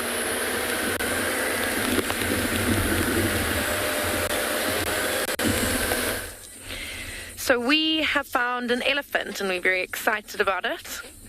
I didn't actually spot it. I was busy looking at a rhino on the opposite side of where we are sitting, which is a bit too far for us to see with the camera. But Glenn spotted this elephant, which is embarrassingly close to the car for my not seeing it. But there it is. He's beautiful, and he is destroying that poor tree in front of him. But that's okay because he has to eat too.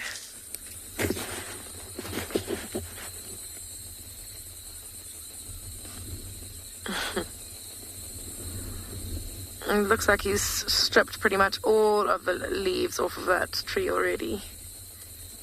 Oh no, he might even just take the whole thing out. No.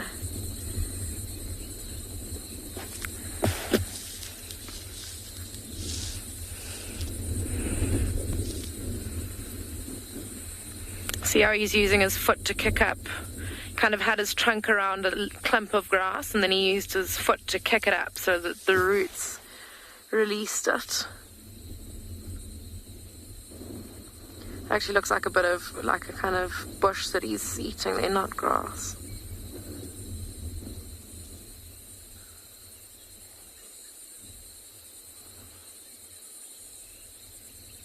It's just amazing how they can use that trunk so nimbly. I mean, see now how he's kind of sorting through that bush around that little trunk there. He's got his foot involved. Oh my gosh, it's just amazing.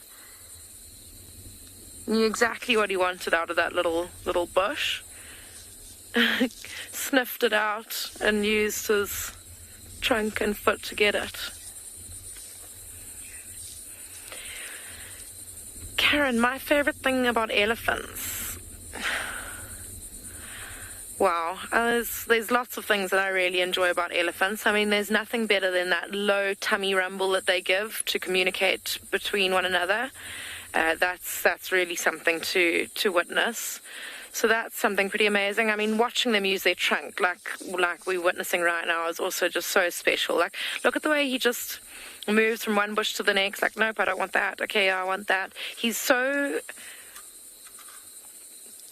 I don't know what the word is, just like specific and he just knows exactly what he wants. There's no like kind of shuffling around. It's like, I don't know, you imagine, you know, that game where your friends put something into a bag and then you have to put your hand into the bag and guess what it is. I mean, that's a pretty difficult game. I have no idea what, you know, you never know what you're touching. and they just like, I don't know, they just seem so sure of themselves with their trunks. And I think that's a really special and really impressive thing. And just the way they use kind of other parts of them with their trunk. So they sometimes will pull something over their tusk to break it off, then they'll use their feet. But yeah, they also just they seem so so clever and understanding, and I'm sure that most people know that, or most of our viewers will know that elephants have a reputation of being extremely clever and having a really, really complex social structure between them and their herds. So that's also, I guess, really, really special. But I think that that's also something that I can't favor of them, because it's something that I'm not a part of. They very much communicate with one another, and they have beautiful interactions with one another and relationships with one another. But we aren't involved in that, and we can just kind of watch it and observe it, and yeah, I guess just kind of not really understand it.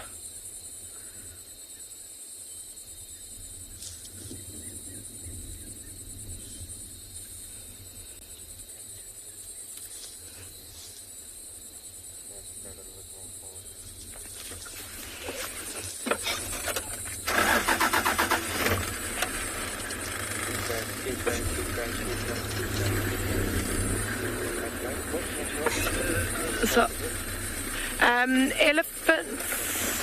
elephants are not territorial. They actually, they're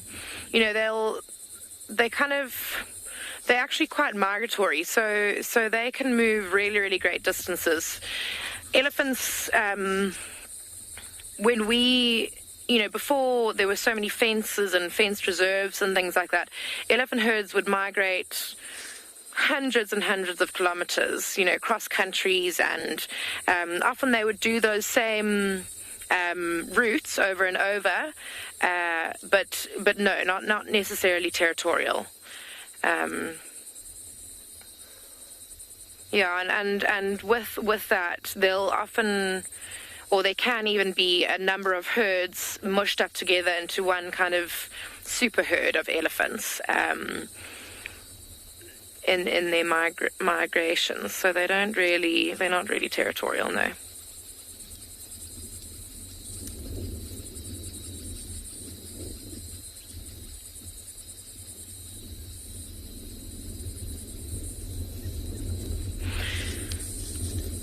But as you can see, I'm talking about herds and everything, but this bull is alone. Grace is asking me if elephants see well, and my answer to that would be yes, they do see well. Most animals in the bush see better than us, than people. I know that rhinos have a reputation of not being able to see very well, but I think that that's all relative. I think that they don't see very well in comparison to, say, impalas and maybe leopards and lions, but they still have very good eyesight, and it's probably par with ours, if not a little bit better. And I think elephants also have pretty good eyesight. They do have quite small eyes. I wonder if that's not why you asked the question, Grace, because for such a large animal, their eyes do seem quite small on those enormous heads of theirs. But yeah, I think that their kind of strongest sense would be their sense of smell. I think they can smell very, very well. And when I was talking earlier about how they're so sure of the things that they touch with their trunks, obviously, us with our fingers, we just feel, but they are touching and obviously also smelling whatever they touch with their trunks. So it is getting a little bit dark, and I would like to carry on with our leopard search. So we're going to leave this elephant to his browsing for the night and see what we can find.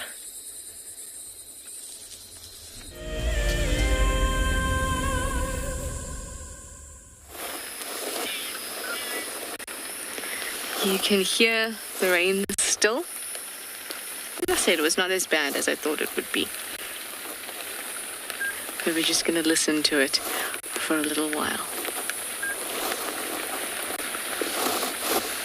Ooh.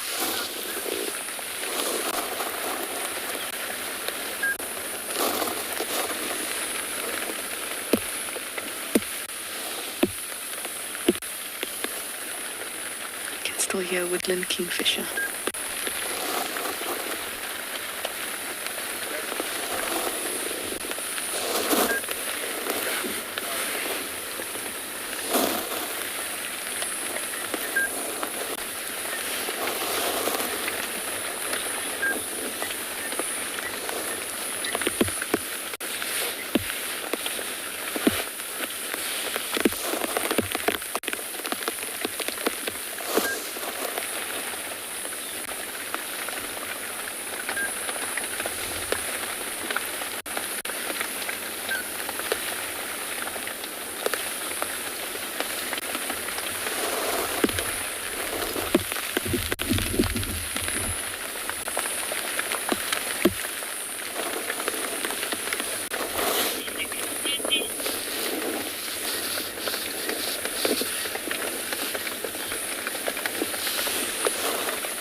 Lovely sounds, but now we're gonna head up to quarantine, hopefully find a last-minute leopard.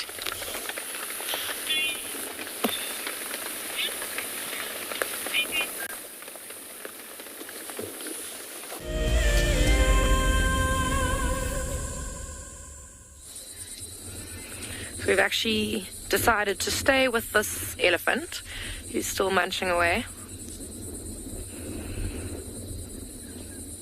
But it is pretty cool to be able to just sit here with him. He's so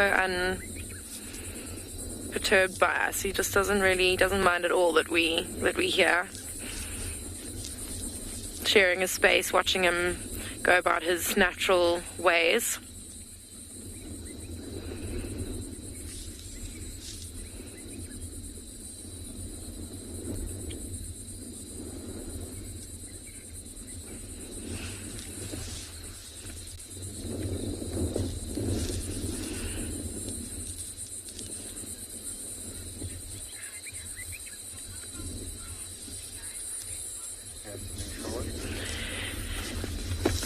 I'm just going to move forward.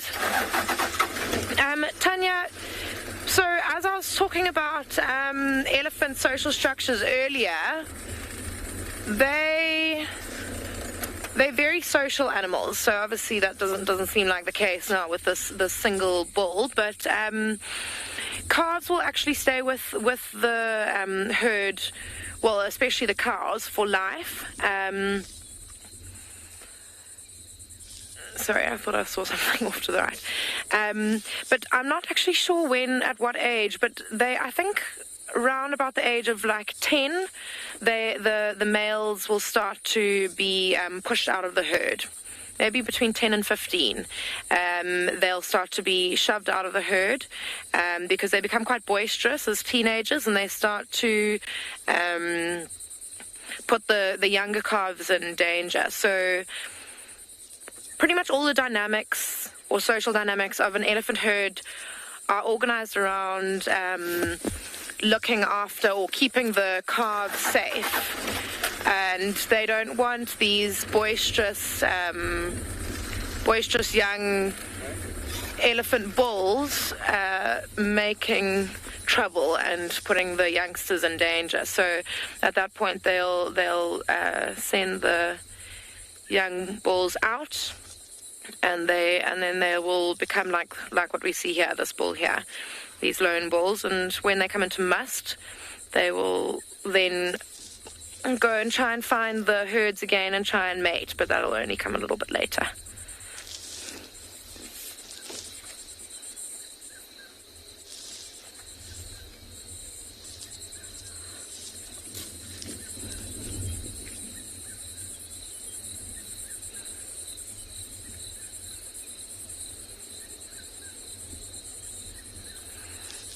Beautiful calls. You can hear the red-chested cuckoo calling quite loudly in the background.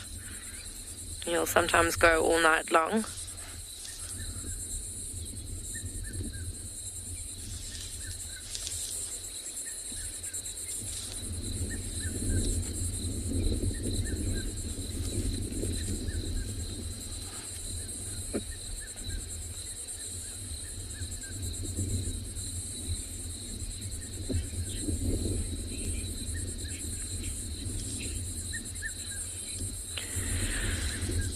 Sandile, elephants generally will sleep at night time, but you can see them kind of having rests even in the daytime as well. But generally, they're not nocturnal. So nighttime is when they'll do most of their sleeping, and they'll lean up against a tree or an termite mound. But they do sometimes also lie down. But yeah, nighttime. So he will probably feed for a little while longer. And then he'll maybe go and try and find somewhere where he'll sleep. That's possibly where he's heading off to now. He's just suddenly stopped and decided, okay, feeding is over.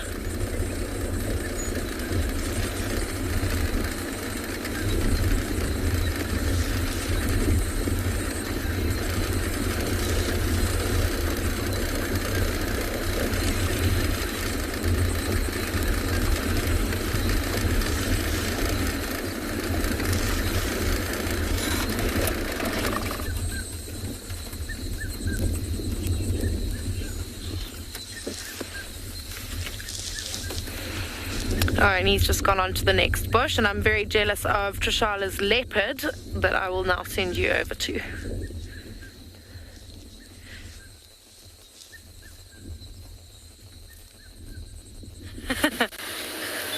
My leopard has just walked into a bush and not come out. It looked like Tlalamba, but I couldn't get a good enough look. There she is, there she is. Last leopard winning. And try and have a look at her. She's going to come up onto the road now.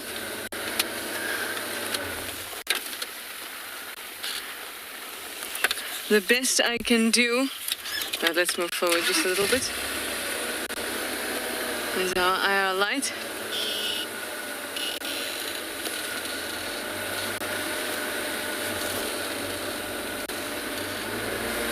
There's a follower for now. It looked like Tlalamba.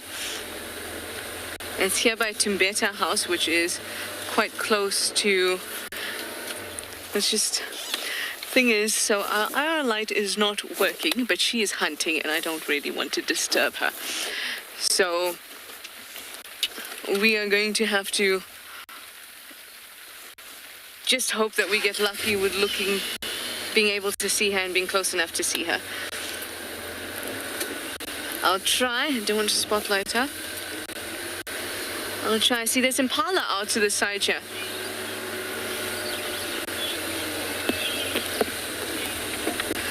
JP, you say last minute leopard. All right. Slinking away.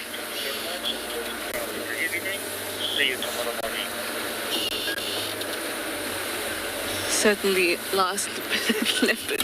Last minute leopard troubles, but at least we got a last minute leopard. It is Tlalamba.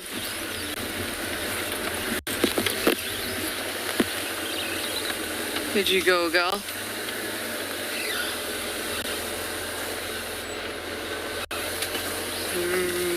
I'm sorry that the visuals are horrible, guys, but I'm sure you'll understand that I'd far rather us have horrible visuals than prevent her from getting a meal tonight.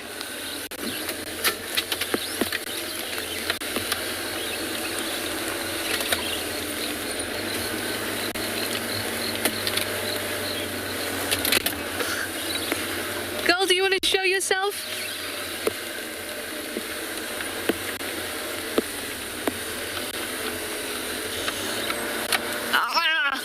She goes. Slinking away.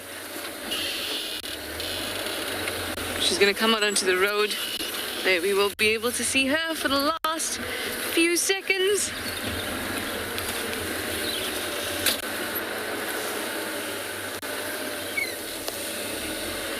There we go. That's our last few seconds, guys, because that is my car lights and I don't want to do this to her. So last view, walking towards Timbeta House, and that is it. Last minute leopard, hurrah! I'm so glad. I said to Marcel, let's go up to quarantine because I bet there's going to be a last minute leopard there. Very, very happy about that. I'm glad that that the rain didn't stop us, at least, from finding our precious Tlalaba. At least I thought that was her. Gosh, when I looked at her, and she looked at me in the eyes, I thought, stop, let me look at you properly. But I'm sure you would know if you get a screenshot. But thank you all for joining us on this rainy day and staying with us. And thank you for your questions and your comments, because we will see you tomorrow morning. Hopefully it won't be as rainy. And we'll see you for Sunrise Safari. So bye-bye for now.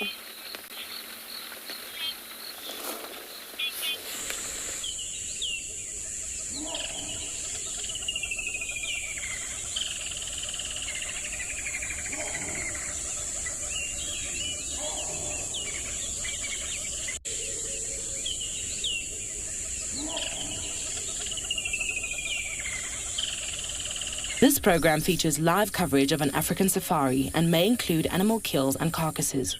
Viewer discretion is advised. Good morning, everyone. I hope you are excited